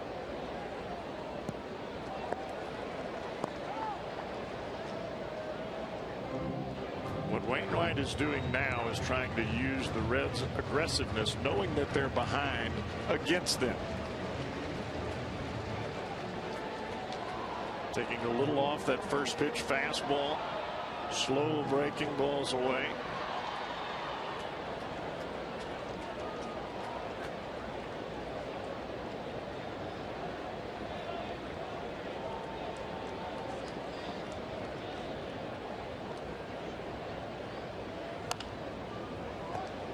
Came back with a fastball at 92 miles per hour, and that one fouled away by Mesoraco. Tremendous amount of changing speeds. The pitches that are down, all of those are curveballs. The 2 pitches in, fastballs. He missed the complete opposite side of the plate on that fastball. Yes, he did. So Molina set up away.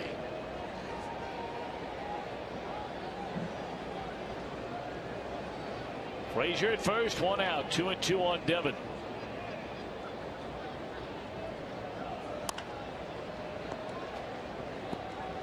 Same thing there.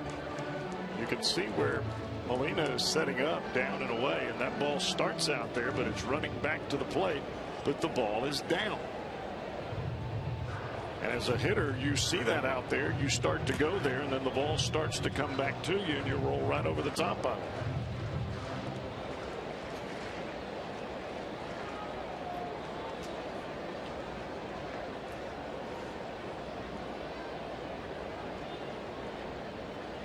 Two and 2 on Mesoraco. Came with a curveball, and he rolls over it foul again.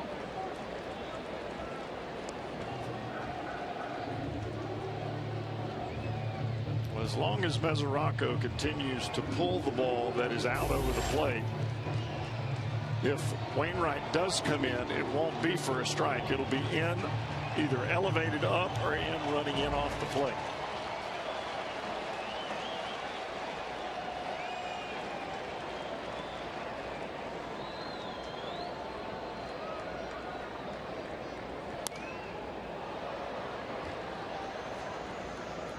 He's had a couple of pitches to hit in this at bat. Yes, he has.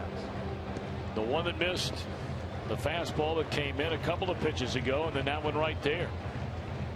That was probably the worst pitch that Wainwright has made in this at bat. It'll be pitch number 9 in this at bat on Devin Mesoraco. 1 on, 1 out, 2 balls, 2 strikes, and a dribbler out in front of the plate.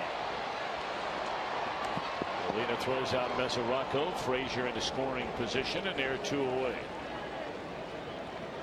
And now quickly we will take a look at our AT&T trivia question tonight. The 4 number 1 overall picks from a June draft to wear a Reds uniform. We told you 2 of them you probably get rather easily.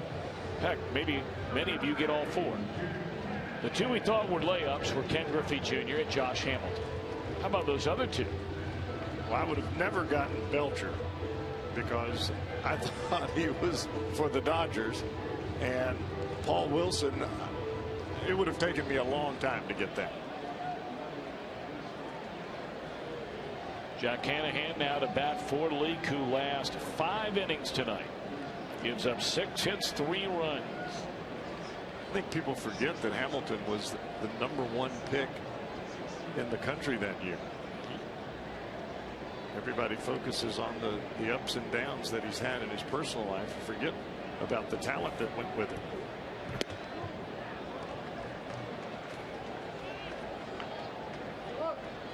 Well, he is pumping strike one, is he not?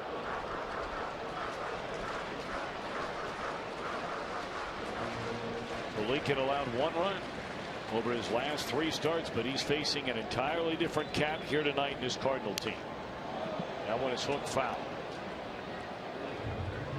Talked about all the numbers, gaudy numbers, especially batting with runners in scoring position. And we said early, it might come down to 12 at bats over the 3-game series. And so far, 3 straight hits with 2 outs and a runner in scoring position, driving in all 3 Cardinal runs in this game.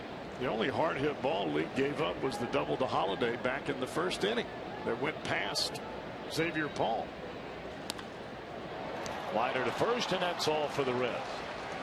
They strand a runner at second, an error in the inning. We go to the 6th, 3-0 St. Louis.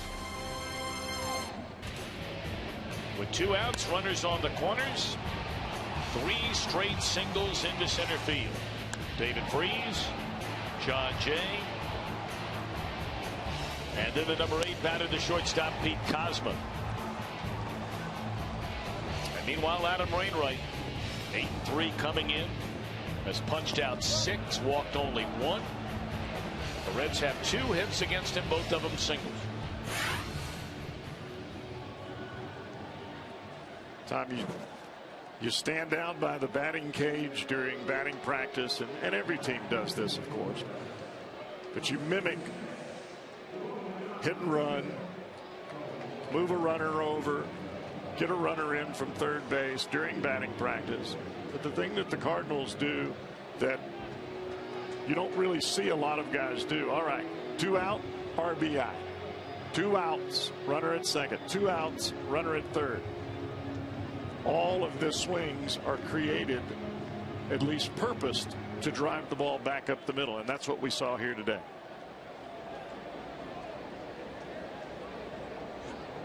So Logan Ondrusek takes over on the mound in relief of Mike Leake. Leake 5 innings, 6 hits, 3 runs earned, walked a batter, fan 3. 21st appearance for the big right-hander. Only 7 walks in those innings for Ondrusek. And that has been a key not only for this Red staff, but for the Cardinal staff. That's why they are right up there 1-2 in so many pitching categories. No free passes. Off the end of the bat, Jay Bruce there, 1 out. Well, when did bat Alan Craig at his last time up? That put Mike Leake in a very tough spot. Not just the fact that it elevated the pitches, but then he had Molina, and he really had to go after Molina hard with the breaking balls. He got the strikeout, and you almost get the sense of relief, but you can't let down. If you let down, then you get beat. And I'm not saying that Mike Leake let down. I'm just saying that's the emotional roller coaster that you're on when you're out there in this kind of ball game, in this kind of situation. Yadier Molina was that strikeout victim. This ball is hammered into deep center field, and it will sail over the head of Chu. And this will be a 1-out double for the Cardinal catcher, Yadier Molina. Well, he loves that first pitch fastball out over the plate. I mean, loves it. We saw 2 balls that he absolutely tattooed earlier in the season in St. Louis, very similar to that ball, right over the head of Shin-Soo Choo. That is now a total of 3.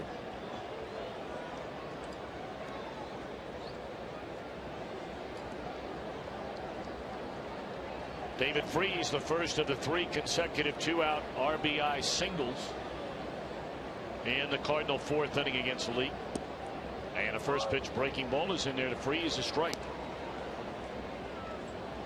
Freese with that single, as we brought up earlier, extends his hitting streak, career high 17 in a row. Alan Craig's hitting streak goes to 11 games. Carlos Beltran's hitting streak goes to 8 straight games. And let's face it, Tom, you're hitting in 7, 8 ball games in a row. That's good in Little League. Much less up here in the big leagues. And you put together 16, 17 ball games that you're hitting, your average is going to go to the sky. 2-1 to Freeze. You know, 1, 2, 3 ball games in a row. Well, you may be 1 for 4 in every game. If you're hitting in 10, and now this guy, teams of hitting streaks, you're seeing the ball awfully well. And there you see it. 3 of the top 4 hitting streaks going on in the National League currently belong to Cardinals, and all of them in this lineup tonight.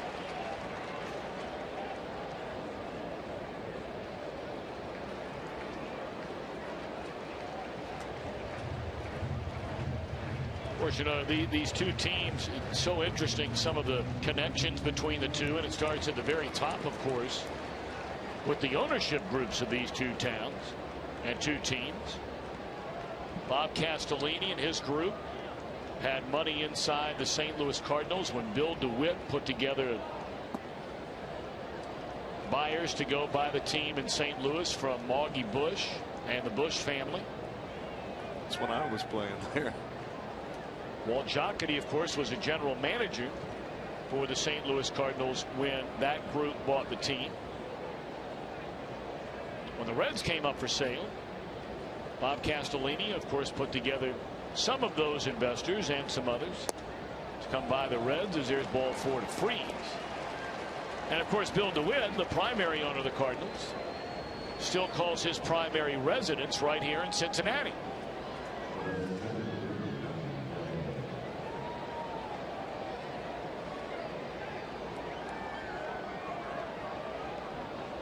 Well, Jocketty fired in 2007.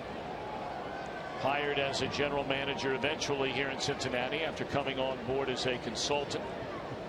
Both he and Bob Castellini had an awfully good working relationship in St. Louis, and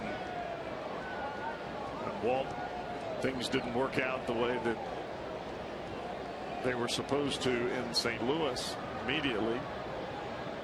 Bob Castellini had Walt come here. 1-0 to count on John Jay. And there's a check swing, and he went around on the appeal. 1-1. To be honest with you, Tom, I see things happening here in Cincinnati now that I saw back in the mid-early 90s happening in St. Louis. Just the gradual beginning of the train moving towards championship baseball and bringing fans into the ballpark. St. Louis was not always the mecca where they sold out every ball game. No. I think a lot of people tend to forget that. That takes a lot of time. It's not an overnight process. And there are a lot of little things that go on behind the scenes that nobody ever sees. Fair ball down the left field line on a 1-2 pitch by Jay that'll plate another run. It is 4-0 St. Louis. John Jay came in swinging the bat so poorly they dropped him all the way down in the 7th hole, and he has 2 base hits and 2 RBIs here tonight. Fastball supposed to be down and away, and ends up starting up and in and runs right back over the heart of the plate, and a pretty good pass put on that ball by John Jay. Stayed on top of the ball and just slaps it where the pitch was headed. So now you're down 4-0.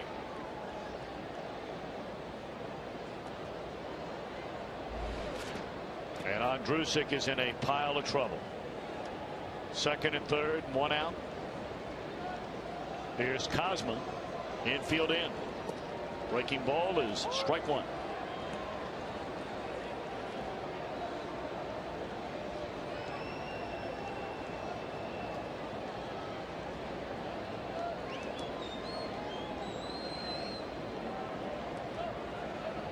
Cardinals have been a good home team. They've not necessarily been a great home team. They're 19-12 at 7 games over 500. That's a very good record.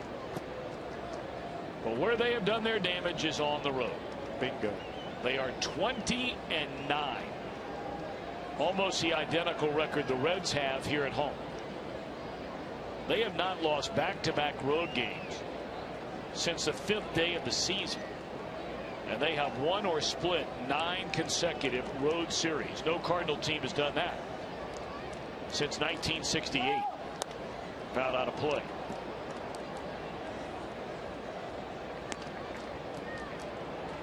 Well, you could really see Cosma trying to shoot the ball the other way here. Saw him flip that ball up the middle for the 3rd run for the Reds, for the Cardinals earlier.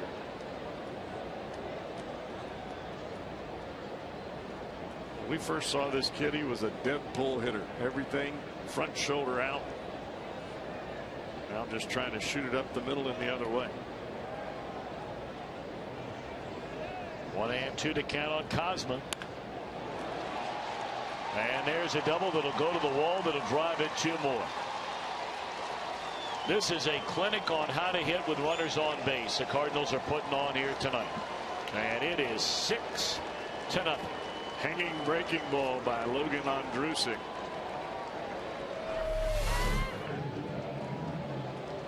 That ball stayed right in the heart of the plate, about belt high, and you don't have to be a great hitter with runners in scoring position to tattoo that pitch.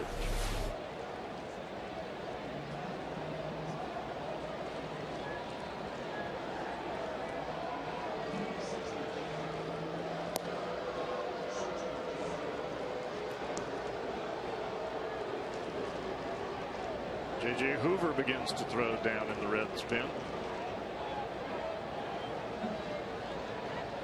6 runs, 9 hits for St. Louis. No runs and 2 hits for the Reds.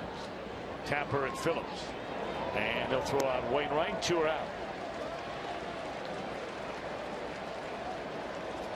Well, Carpenter's going to bat for the 4th time. He's their leadoff batter, and we are only in the 6th inning.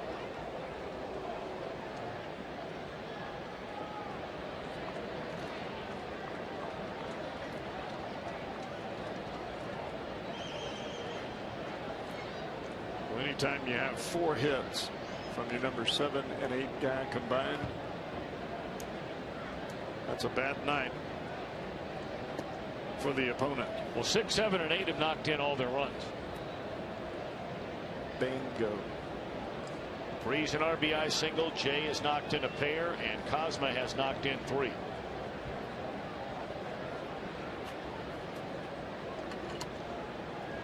One and 0 to Matt Carpenter. He's 0 for 2 tonight. Drew a walk his last time up. And a bouncer. Diving play by Cozart, but that'll be an infield hit to knock in another run. So the hitting streak for all the Cardinals that came in with long hitting streaks tonight, all of them have been extended. Cosma the last one to, or Carpenter the last one to join the party. Fastball started in the middle, runs down and away, and he just takes it right back up the box. That's a pitch, Tom, that you normally want the hitter to pull off of, ground you a ball to second base. Kept his front shoulder in, stayed right on the ball, didn't try to do too much with it, hit the ball where it's pitched, and we've seen that all night long. Now Brian Price out to the mound. 7-0 St. Louis. They have scored 4 times against Ondrusek in this his first inning of work.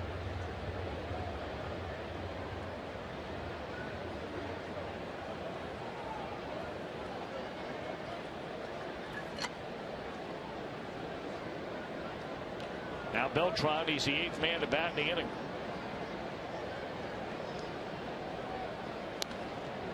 Oh, and 1. It's the second inning of this game. The Cardinals have sent 8 batters to the plate. They did so in the 4th when they scored 3.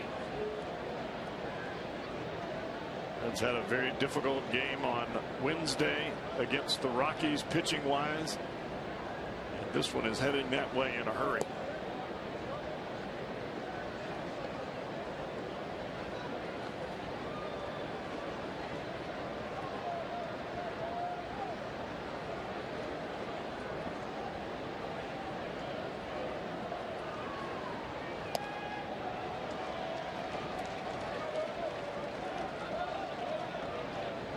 1-2 to count on Carlos Beltran.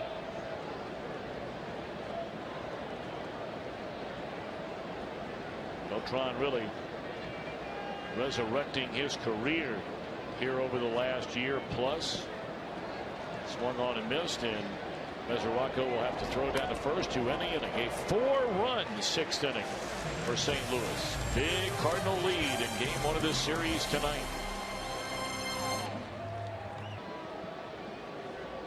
Almost look purple.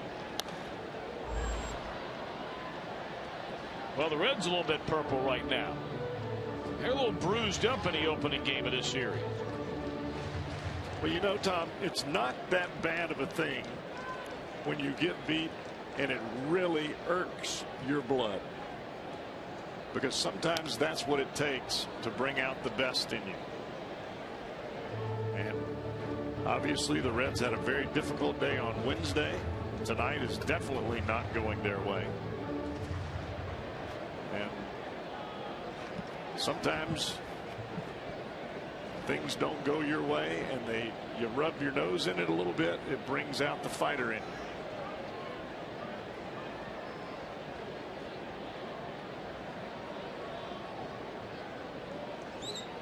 You know, you don't have to save that fight till August or September. Sometimes you can bring it out when you have to.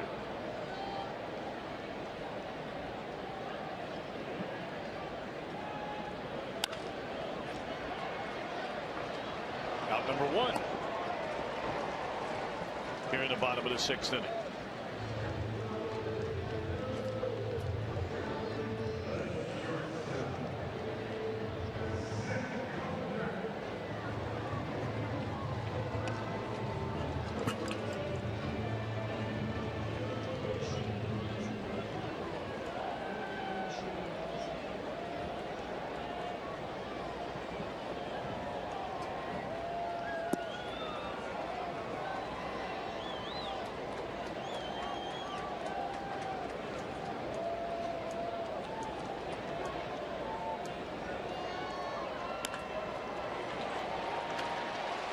Ozark dumps one into left field, and he'll stop after a big turn.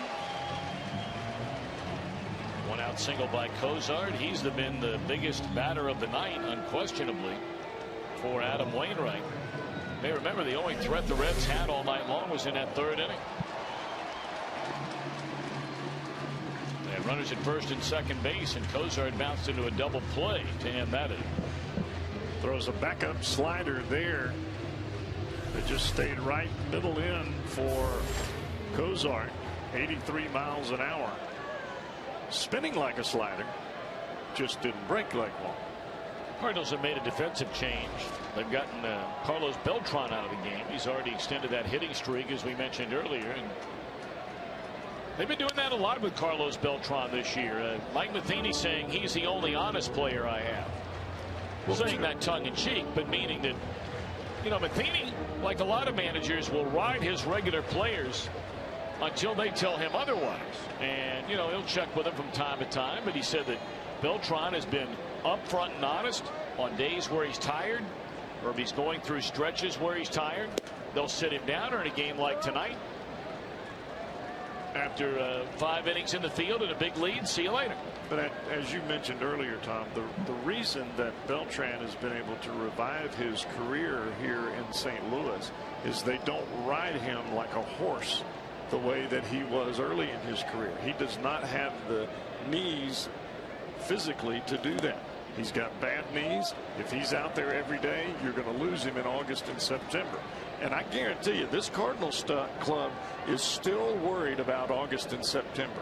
Not only for the health of some of their veteran players, but to see how their young pitching will do the second and third time around the division.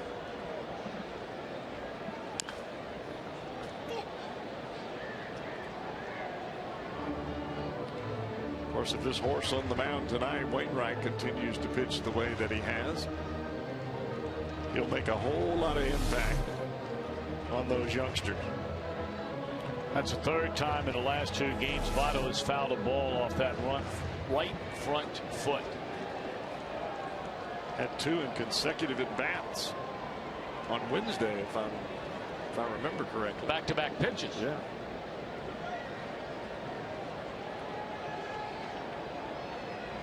That baby's got to be hurt. 2-2 to Votto. Runner at first with 1 out. And a breaking ball from Wainwright.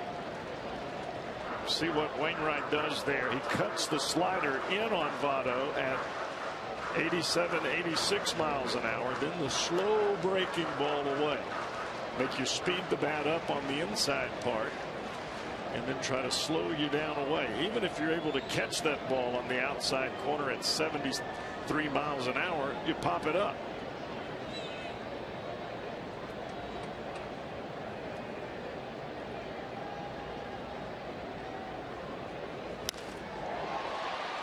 Lined into center field. That'll be caught. Runner's way off the bag. They're going to try and double him up. Not going to be in time on a throw by Jay. And Votto is hot walking back into that Reds dugout. Screaming at himself.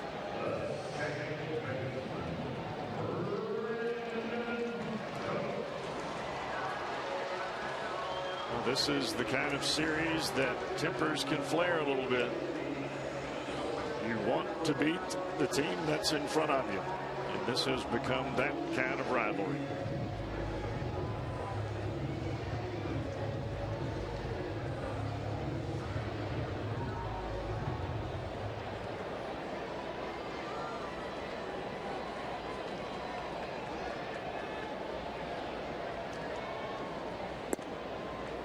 Fastball in there, strike to Brandon Phillips, who's 0 for 2 in the game. I can't tell you how many times you've said that tonight. Fastball in there for strike 1 from Wainwright. I mean, it is like clockwork.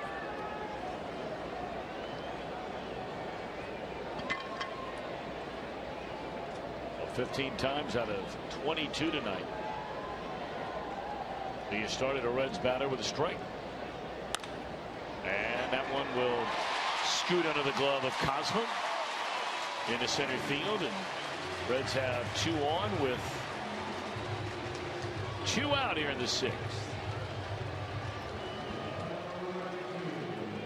Lights, cameras, and millions of dollars make the WPT LA Poker Classic one of the year's can't miss events for poker pros the world over. Presented by ClubWPT.com. That'll be coming your way Sunday at 11 o'clock on Fox Sports Ohio. They wear those glasses and pull down the hat real tight so you can't see their eyes or read what seemingly they're thinking.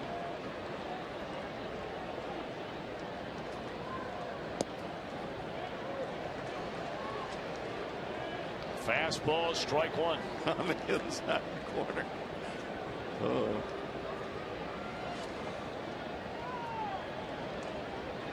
Wainwright has already thrown 3 shutouts this year, or 2 shutouts, 3 complete games, I beg your pardon, in his first 12 starts. And he won't get a shutout tonight.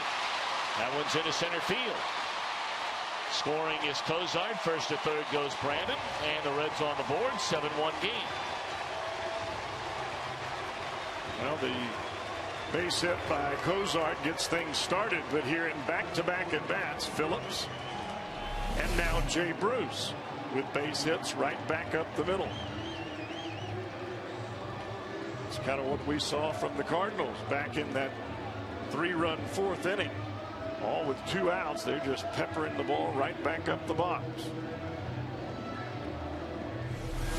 Well, if you really want to get back in this thing, this is where you need somebody to lift off. I mean, you're not going to single them to death. The Cardinals have done that tonight. But it's rare you see it against a guy like Wainwright. Fastball is high to Todd Frazier, who, of course, is more than capable. He's only given up 2 on the year, has Wainwright, but I believe one of them came from Todd Frazier. Career, I mean, 2 this year. Frazier does have a home run against Wainwright.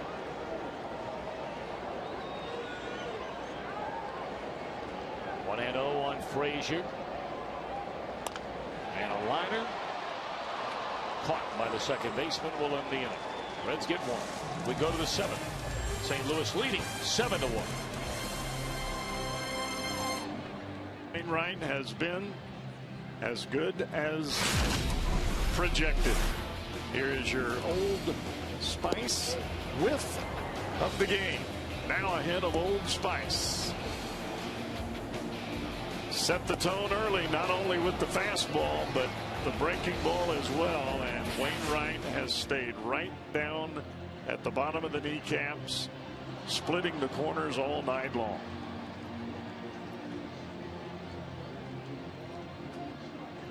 A mighty rough 1 inning of work for Logan Ondrusek. He goes 1 frame, allows 4 hits and a walk, and 4 earned runs.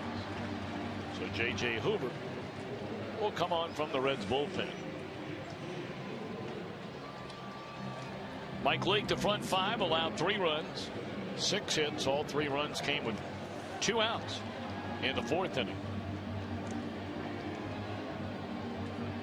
You look at the numbers for J.J. Hoover, Tom. Awfully difficult first 10 days of the season after having a phenomenal spring training and making this ball club. I think he was 0-3 before the Reds even started the season, it felt like. But he has thrown the ball awfully well. Last 20 appearances, a 1.86 earned run average.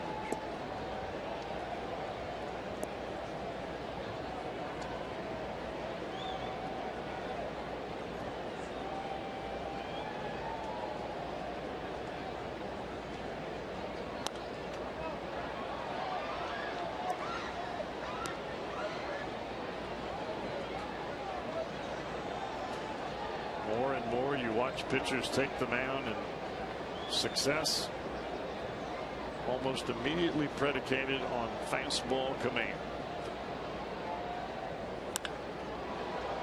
That ball is killed and sails over the head of Xavier Paul.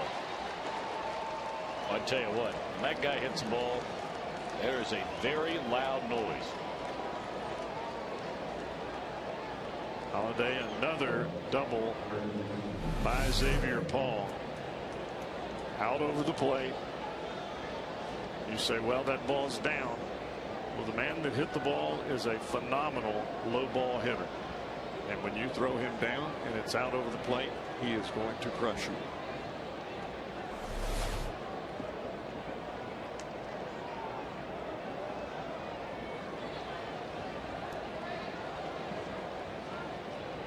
So now David Freese. Freese is 1 of 3, singled and scored in that 4th inning. I beg your pardon, it's Alan Craig. I beg your pardon, not David Freese. Swinging a foul ball out of play. I was looking down at David Freese, and again to look at some of these hitting streaks for these Cardinals that have been extended here tonight. Carpenter goes to 16. Freese goes to 17.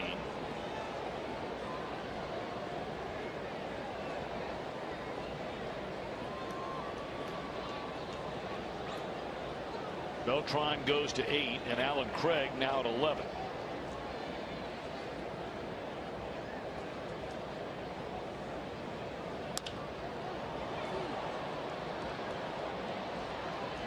Chu will call off Paul, and the runner will stay put. 1 out.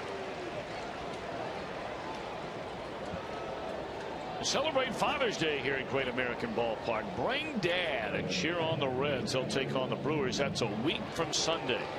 First 10,000 dads get a Reds Father's Day gym bag. Those things are nice. They're brought to you by Cons. And make sure to take advantage of the Reach Magazine Sunday Family Day ticket offer. Buy your tickets at a very special price. For more information, 381-REDS. That's area code 513, or log on to Reds.com. 1 out, 1 on. We are in the 7th inning. And Yadier Molina looks at a breaking ball low.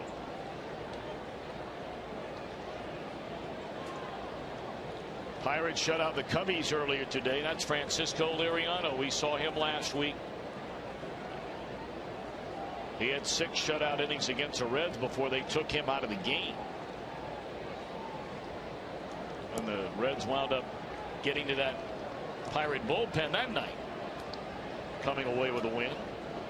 Liriano had 10 strikeouts in that ball game, and really didn't seem as though he was on his game because of the way they had to take him out. He had quite a few pitches by the time they went to the bullpen. But he was sailing for a while.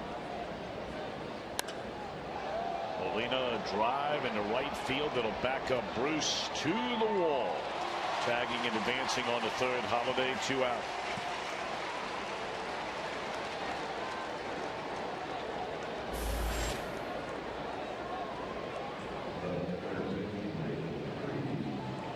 So now it's David Freese. He is bounced to second, knocked into first. Cardinal run of the night in that 3-run fourth inning with a 2-out single to center. Later scored himself. Walked and scored again on a 2-run double by Cosma in the 4-run sixth inning. I think this is where you have to know the guy at the plate as a pitcher. David Freese doesn't have that many RBIs right now, and he wants this RBI at third bad. Sometimes as a pitcher you play the stats against the hitter at the plate. Only 18 RBIs thus far for Freese coming into this ball game. He's got one today. But he's going to look for a pitch that he can handle. Middle in, not middle away.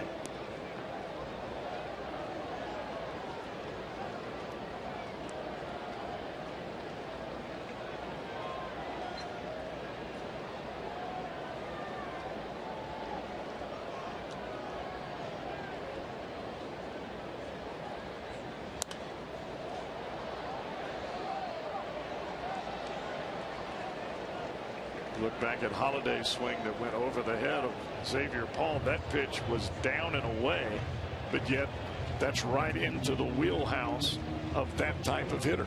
I like the ball away. I like the ball down. That's where the pitch was. A guy like Freese, he likes the ball closer to him and down, not away.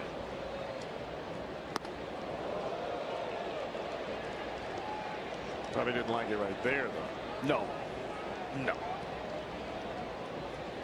Of course, Cardinals brought their hitting shoes with them. We told you that yesterday. They did something that they have not done for a couple of decades. That's hit 5 home runs in a game at home. No one swung on and fouled out of play. They scored 12 runs on 17 hits, 5 of those home runs against Arizona. Here tonight, they've not home. Yet they have 11 hits and 7 runs. And tonight is more indicative of how this Cardinals club has gone about their season here in 2013.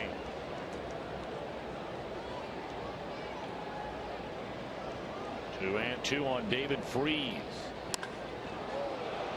In the air, way back into left center field, and that's up against the wall. That'll be another hit for Freese and another run for the Cardinals. It's an 8-1 ball game, and that's what you were just talking about. He likes that ball middle in. That's where he got it, and he whacked it. Fastball's away. He was having a tough time getting the bat to. You see this ball down and in right where he likes it. Hammer time.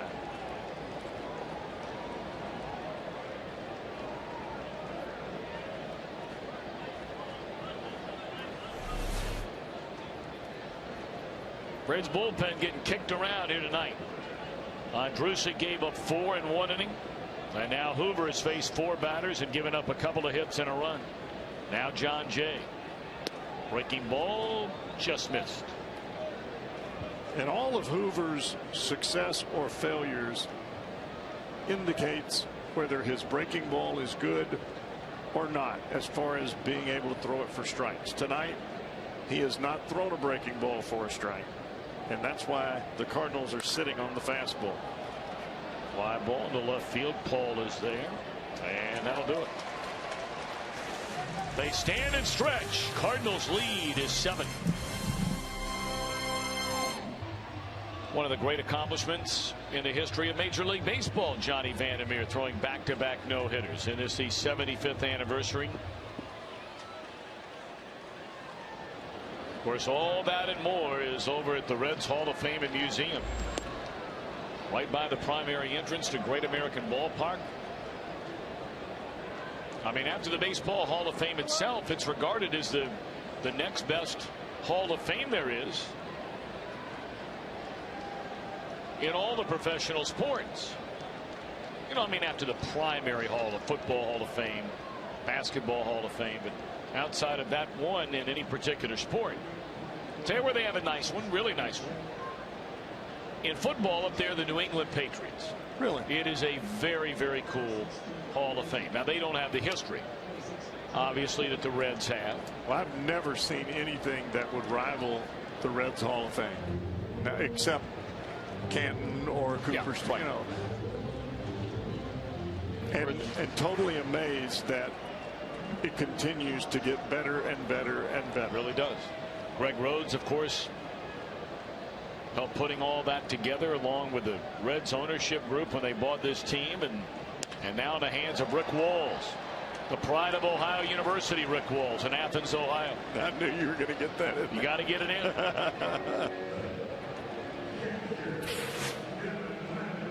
One out in the inning. 1938, June the 11th. In fact, we're creeping up 4 days away from the first of those back-to-back no-hitters. Look at that, Cowboy. 3 days rest, comes back and does it again. Wonder if he'd win Player of the Week this. I think he might win that. I don't know. You know, maybe some guy hit 600 during the week. You know, you don't think so? No chance. Back-to-back no-nos. I'm being facetious. I know you are. Mesoraco shoots one into the gap in right center field. And Devin with a double. He has 2 hits off Adam Wainwright tonight. All right, Cowboy, take us inside the mechanics of one Johnny Vandermeer. I think when you watch him load up on that backside as he rocks back, that's where he really gets the forward momentum. But watch the extension out in front, driving that front glove side down through the right hip and really getting out over the front knee. By the way, you saw that footage. That was the first ever night game in the history of Ebbets Field. Wow. How about that? Those pictures remind me of the Tom Seaver pictures, out over the front knee with the chest. Henry Rodriguez just brought up from the minor leagues, and he's first pitch swinging a fly ball to right. And Robinson's got him 2 out. Well, the Reds are in a tough spot here with Henry Rodriguez. I mean, I think you talk to most people that follow minor league baseball, and they'll tell you if this guy could find a position where they want to leave him, he's one of the better hitters in minor league baseball. Well, where do you play him? Well, the problem, and the Reds saw this in spring training, his natural position, or the position he came up playing, was at second base. That's not going to be available here in the big leagues. But even at third base, he wasn't able to field the ball consistently enough to warrant playing every day. You say, well, he can hit himself into the lineup. Well, you can do that, but you've got to work like no tomorrow to be able to field the ball with consistency up here. You can't afford to give away runs. 102nd pitch of the night coming up for Adam Wainwright. And this will be a run scoring base hit into left center by Chu. Chu digging for second. Here comes the throw, and he's in there safely with an RBI double to make it an 8-2 game.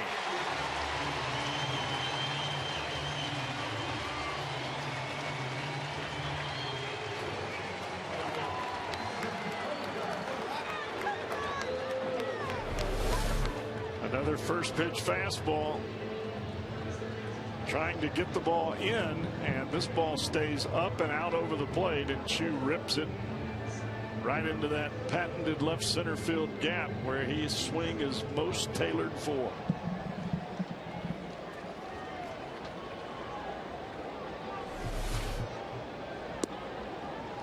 Now Cozart, 1 out of 3. Bounce into a big double play back in the third inning. Back then it was scoreless.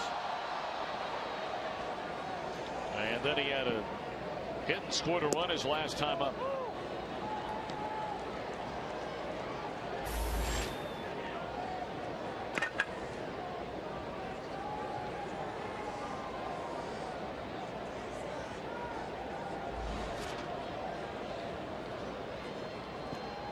remember, this is the kind of game the Reds and the Cardinals played, but it went the other way. The Cardinals home opener this year. You're exactly right. Reds just pounded St. Louis 13-4. Cardinals came back, won the next 2 games. That's the way both series went in St. Louis. Reds won the first game and then lost the next 2. Reds have got to hope it works a different way this go round.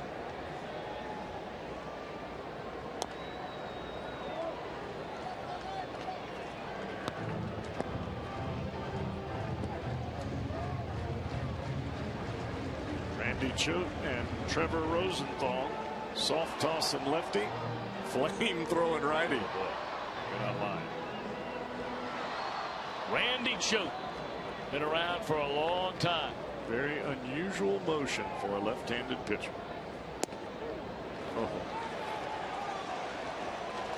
Hey, look at a called 3rd strike, and that'll end the 7th inning.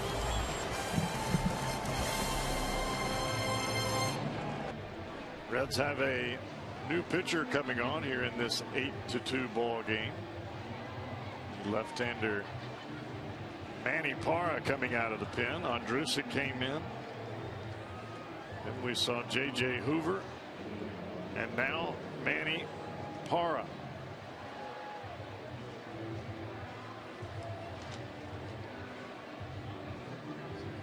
Parra came in the 8th inning of the game on Wednesday. Gave up 4 consecutive hits, a single, a home run, a double, and then struck out 3 consecutive batters.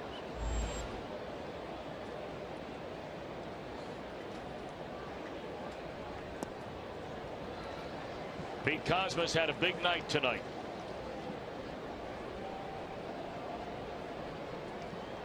There was talk over the last couple of days Cardinals might give, we mentioned how they dropped John Jay down to the batting order and how there was talk about perhaps moving Matt Holliday out of that number 3 hole. Well, Holliday tonight, yesterday he hit the home run, 1 of 5 they had in the game. Holliday has a pair of doubles and a run scored tonight. Cosma, a guy they were thinking about maybe giving an off day to, sit him down. Batting average and tumbled down to 245. Well, tonight, Pete Cosma, 2 out of 3, a run scored and 3 runs batted in.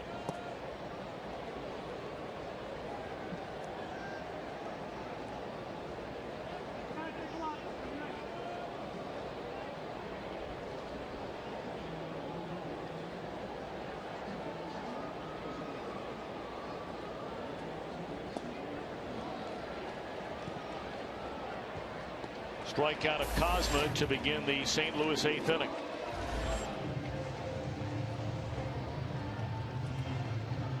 And the night is over for Adam Wainwright. 107 pitches for Wainwright, who with a little help from his bullpen with an 8-2 lead will get his 9th win of the year. They've got another pitcher on his staff with 8 wins. We'll see him Sunday night in Lance Lynn. He'll go up against Bronson Arroyo Sunday night. Ty Wigginton, veteran, been around for a while.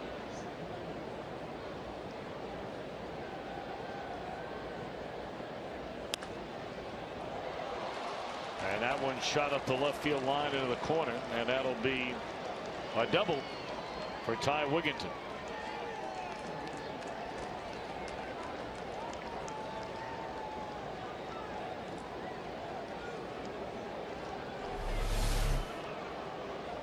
Second double of the year for Wigginton. It comes on a hanging breaking ball middle in, and he just spins on it right past the diving Frazier.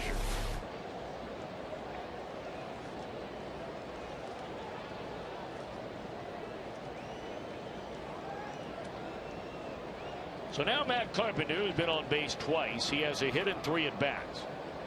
And that single back up through the middle to knock in the final run in that 4-run 6th inning against Logan Andrusik. Well, you watch Carpenter as he gets ready at the plate. It looks like he's very relaxed with his hands almost holding the bat on his shoulder until the pitcher starts the motion plateward. You can see the knees kind of bending back and forth, trying to keep the body relaxed, trying to keep all the tension out of the swing.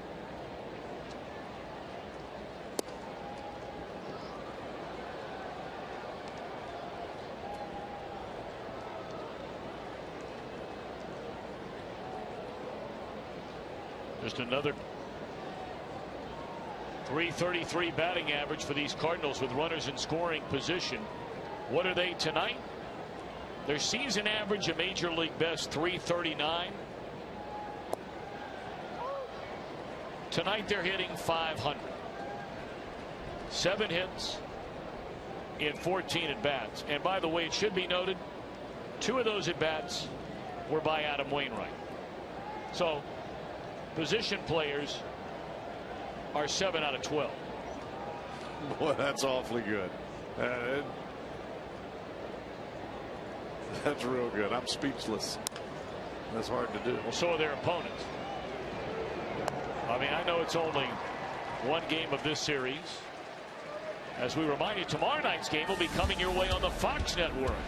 It's baseball night in America. The Cardinals and the Redlegs from Great American Ballpark right here in Cincinnati. It all gets underway at 7 o'clock Eastern Time.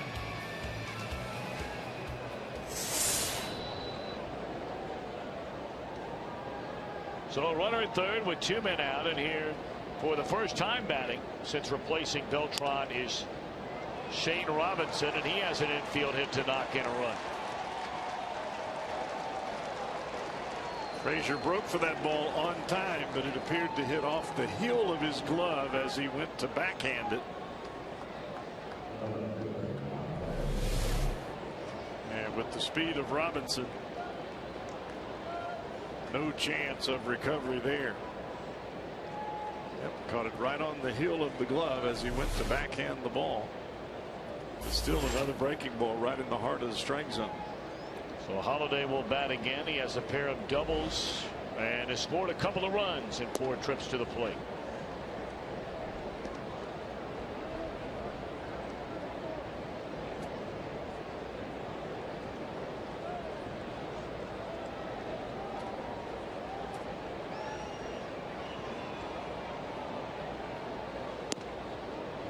Ran a fastball at 94 in on him, and he went around. That's where you got to pitch it. If you're ever going to make a pitch away to Holiday for a strike, you've got to get him conscious of the pitch inside first.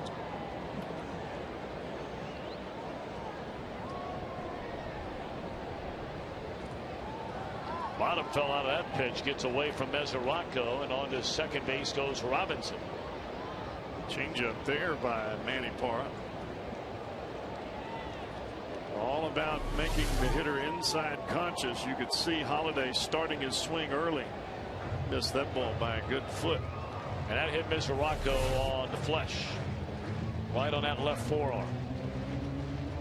Both Mesoraco and Hannigan, the 2 catchers for the Reds, take an absolute beat. It just gives you an extra idea about how Yadier Molina plays seemingly every day. I don't know how they do it. There's another one in the dirt. And on to third base goes Robinson. Back-to-back wild pitches by Manny Parra.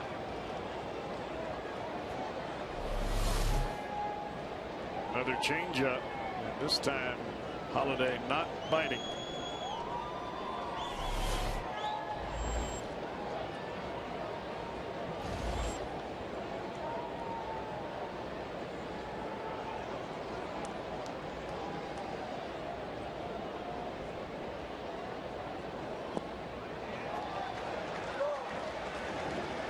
Strikes out Holiday to end the inning. Cardinals get a run and lead 9-2. Cosma, a double down the left field line, driving in the final 2 runs in that 4-run 6th inning. I gave St. Louis a 7-0 lead. It was only a 3-0 ball game when that inning began. And Logan Ondrusek came into the game to replace Mike Leake. Well, they got 4 off him. They got 1 off Hoover, 1 off Manny Parra. Cosma's knocked in 3 tonight. And here comes the left-hander, Randy Choate. Very unorthodox delivery for Choate. Not too many sidearmers in the game anymore, especially left-handed sidearmers. Well, now this is a kind of bat. 9-2 game.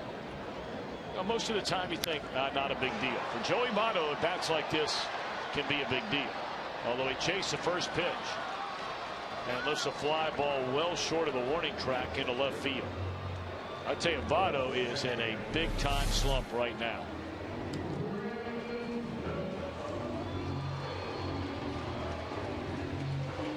Not 3/4, not totally sidearm, but awfully close to that low sidearm delivery from a left-hander. Almost as though he's pushing the ball to the plate. I'll tell you what, if somebody would have said to me when Randy Choate was pitching for the Arizona Diamondbacks,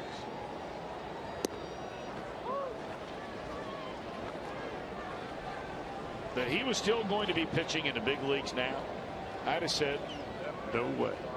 No way. Diamondbacks got him in 2004. He had an ERA of almost 5 as a bouncer down to first, and there are 2 outs in the inning. The next year he pitched an 8-game for Arizona. They sent him back to Tucson. He pitched 47 games in AAA. The next year he spent the first 3 months in the minor leagues. They brought him up for the last 3 months. The next year he pitched 2 games in the major leagues. We're talking 2007 now. And pitched 55 games in AAA. But his career was reborn. The following year, spent his entire season in the minor leagues. And in 2009, when Tampa Bay brought him up, he pitched in 61 games for them and put his career back on the map. And as fate would have it, following year with Tampa Bay, not quite as good, but he pitched in 85 games for them. With the Florida Marlins in 2011, a 1.8 ERA. Reinvented himself. Last year, started the year with Miami, was traded to the Dodgers, and then signed during the offseason to a 3-year contract by the Cardinals. He throws strikes now with both the fastball and the breaking ball.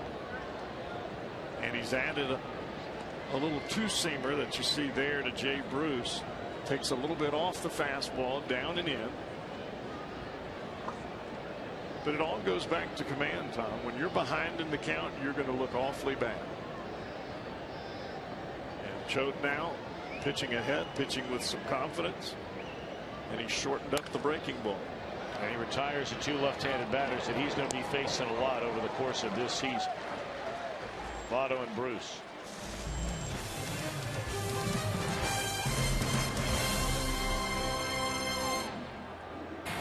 Off his former college teammate. How about that? How about that? He and Lance Lynn both played together at the University of Mississippi. How about that? Ole Miss, not to be confused with my alma mater, Mississippi State. Now, who normally gives a tail kicking these days to the other one? I know historically speaking that Mississippi State has obviously had a lot of players like yourself that played in the major leagues as Sam LeCure takes over here in the 9th inning. But what about in more recent days? Well, Ole Miss baseball season is over. Mississippi State is in the regional against Virginia. So there you go. And it's been like that for a long time. What can I say? But I tell you this, though, when Cozart and Lynn were in school, they were awfully good. They were in the regionals every year. Lost to Texas and Miami back-to-back final days before the World Series. So who's your alma mater playing, did you say? Virginia. Virginia. When is that? Tonight? Tomorrow night. Tomorrow. Well, good luck. Well, thank you. You're welcome. First round pick Hunter Renfroe. State center fielder today. Padres picked him. Well, then he must have been a really high pick. He was the 13th pick in the draft. That's pretty good. Tried to tell these guys a few years ago to take him. He was throwing 100 miles an hour. The thing I'm interested to see is this kid the Reds picked with their second pick. Lorenzen. Yeah, now he can sling it. This is a guy that can really hit. He's an outfielder, but he's also a guy that can really throw it. He reminds me of Bobby Thigpen, guy I played with at school that played right field for us. Bobby didn't get to pitch as much as this guy did in college.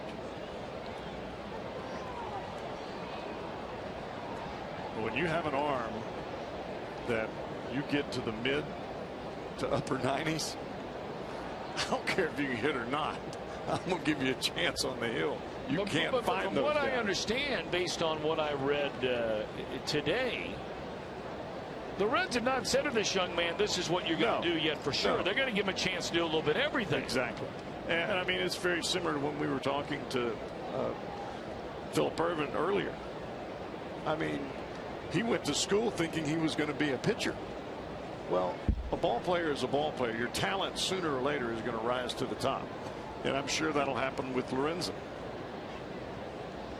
But a phenomenal athlete he is. Well, it's going to be fun to keep an eye on him. Yes.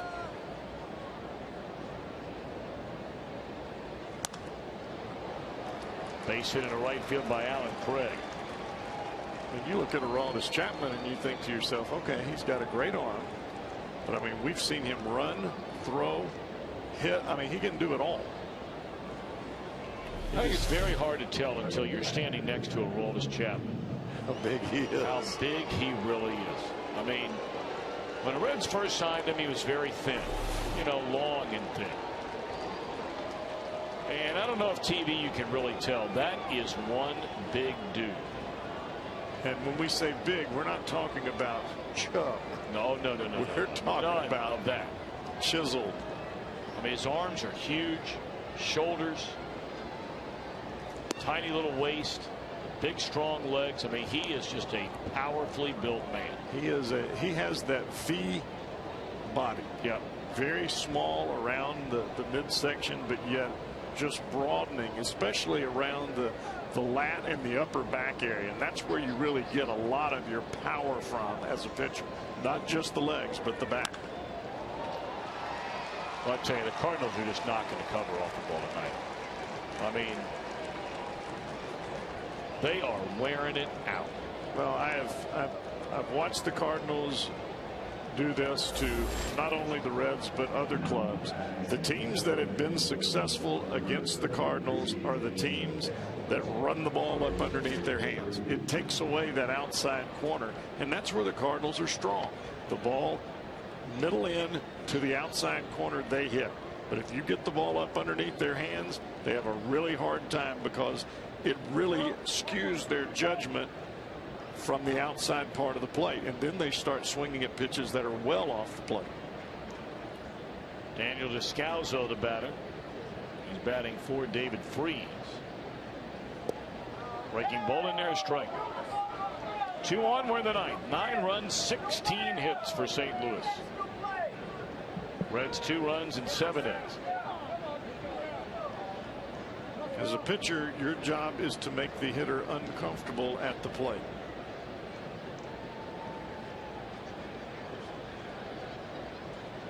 And it's up to you to figure out how to do it.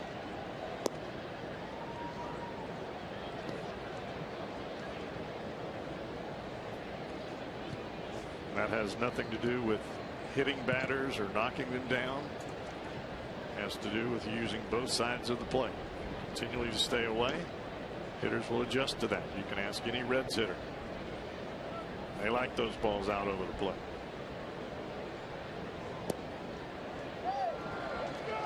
Good curveball there by LeCure.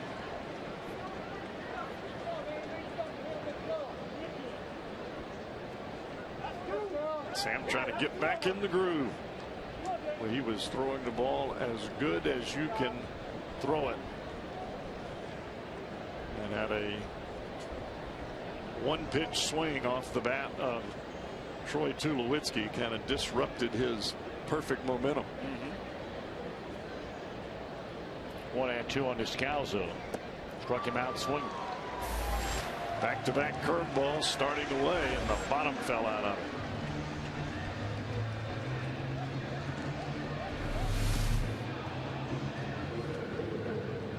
Most curveballs coming from pitchers, you see this ball just break straight down.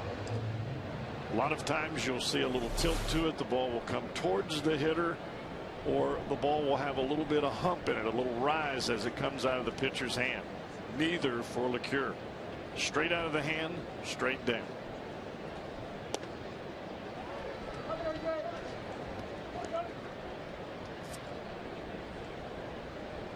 When you're throwing that pitch to a left-handed batter, it is awfully difficult to judge when the ball does not appear to rise out of the hand and it doesn't come towards the left-hander. It goes straight down.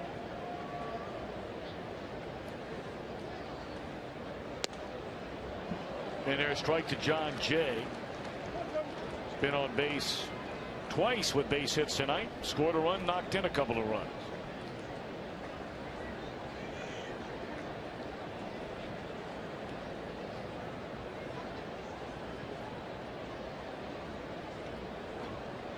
Well, every spot in the Cardinal lineup has gotten in on the action tonight.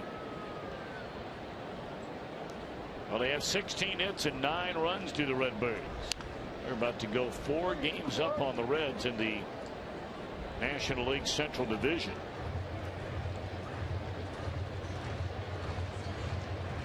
A batting average, team batting average for the Cardinals have gone up 3 points tonight. The Reds were 4 games back at the end of April last year. And people forget they really did not take over first place, and it wasn't for good, but they moved into first for an extended stretch at the end of May. They would give up that lead by the time they went out west, and you may remember they lost 3 games in a row to the Dodgers, and lost the first game in San Diego. That was right around July the 4th to fall to 2 back. And then about a week later they were in first, and they never looked back, and it's when they swept the Cardinals here in Cincinnati. July 13, 14, 15. First 3 games after the All-Star break.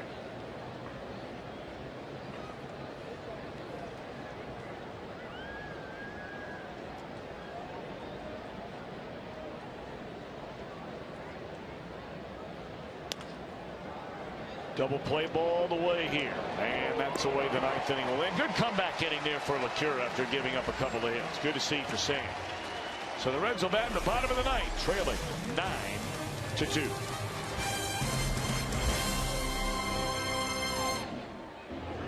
Trevor Rosenthal, boy, he has got a big fastball. Hard thrower. And a first pitch swing by Frazier. That's 1 pitch and 1 out. Saw a note today, and of course the Reds' overall offensive numbers, I mean, it's hard to quarrel with them. It's just a different way of going about it. But the San Diego Padres are the only team in Major League Baseball, the Padres, that have swung at the first pitch in an at bat more frequently than the Reds so far this year. And you would think that that would not be the case, especially as many times as the Reds have walked. That's what makes it even more hard to believe. Well, I mean, a guy like Chu swings at the first pitch and at bats more than most hitters in all of Major League Baseball, yet he ranks among the leaders in walks.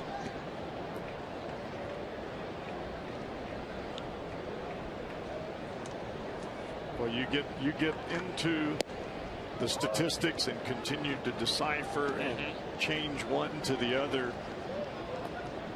This game can really make you crazy. It really can. You know what, though? Somebody said a long time ago, and I happen to agree with it, in a game that's overloaded with stats, there is no question about that. And you use them really to point at anything you want it to have happen at the end of the day. But can't remember who it was that said it, but I certainly would buy into this. At the end of the day, you give me the team, throw all the other stats out the window, and find me the team who gets the most 2-out hits in Major League Baseball, and there's a real good chance you're going to have a team that's scoring some runs. Oh, no doubt. I believe that. And it doesn't have to be runners in scoring position 2-out hits necessarily. Obviously, that would make it a lot more interesting if you had that. But you know that by the time you get to 2 outs in an inning, your chances of having a runner past first base are greater.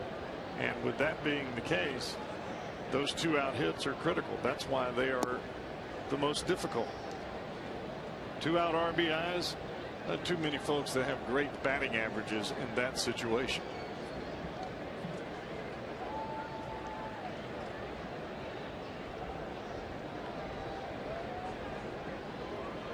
Because at that point in the inning or in the ball game, you're putting pressure on your pitcher, on your defense, and on the batter. Everything is on the line because you either get it done or you don't. And the inning is either over or it's not, especially as the game moves along. That's why all of that stuff about the talk about the pressure and the stress that goes into the 9th inning, it's all from the neck up. You're still only getting 3 outs just like you are in the 3rd. But the thought process cripples some people that take the ball on the mound or that have the bat at the plate at that point in time. Play by Paul. You know, there are very few stats that are just real stats. I mean, there are some that are about as black and white as it gets. But like, you know, we were just talking about swinging at the first pitch and at bat. One of the most flawed stats, in my opinion, there is when you look at a guy's batting average swinging at the first pitch. Because they only include the balls that are put in play. Exactly. That ball in the air to left center field, and Holiday cannot get it. And that'll be a double for Xavier Paul. Well, the one thing that we can say is that there are a tremendous amount, or it's not how I wanted to say that. There are a tremendous amount of ways that you can decipher what this game is about. And sure, you can kind of skew it whichever way you want to skew it. And what you believe that statistic allows you or helps you to win a ball game, whether it's pitching and defense, whether it's hitting with runners and scoring, whatever it is. Do I need a good bullpen? Do I need 5 great starters? Are we trying to have the best on base plus slugging? Do we want just an on base percentage? Do strikeouts matter? Do they not matter? I mean, you could go on and on and on. And that's what makes it such a great game. Oh. Is because it is fascinating when you read some of the things just purely based on a statistical analysis. Full of debate. Sure. It's fun stuff. And it doesn't mean that the guy across the table from you in the discussion is wrong. Right. It's just a different viewpoint. And that comes from whether you played the game or not.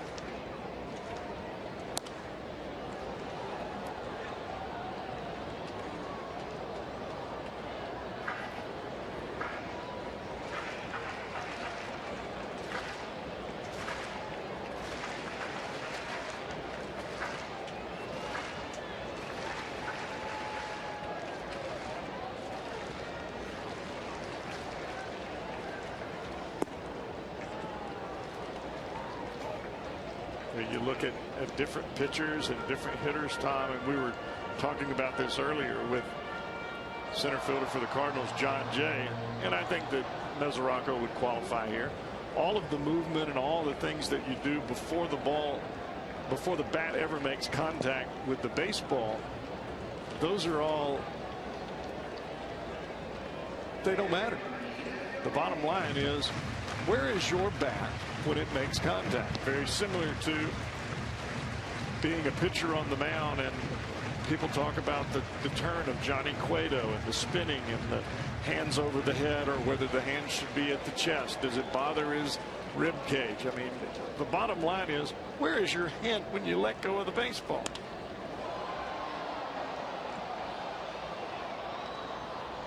Yeah, but I do want to get back to this Cueto thing, because the question can be asked, I think, with a lot of legitimacy behind the question, that ever since Cueto went to that Louis Tiant style, right? Is it just coincidence that all of a sudden now he's had this injury a couple of times? Well, I mean, don't you think that's a fair question? I mean, even Johnny has admitted himself that, if I feel like that might have something to do with it. Okay, let me just finish this thought here a second. Yeah, he said that if I think it has something to do with it, I'm going to look into stopping it. But here's my question to you: how does he know whether or not that has something to do with it? See, I don't think that it does. I think it has more to do with the fact that he's throwing more changeups now with greater extension than he's ever thrown in his whole life. Now, I'm not saying take the changeup away from Johnny Cueto. I'm not saying that at all. I'm just saying that he's using a different muscle in that shoulder makeup more times than not, and those are the smallest muscles in your body.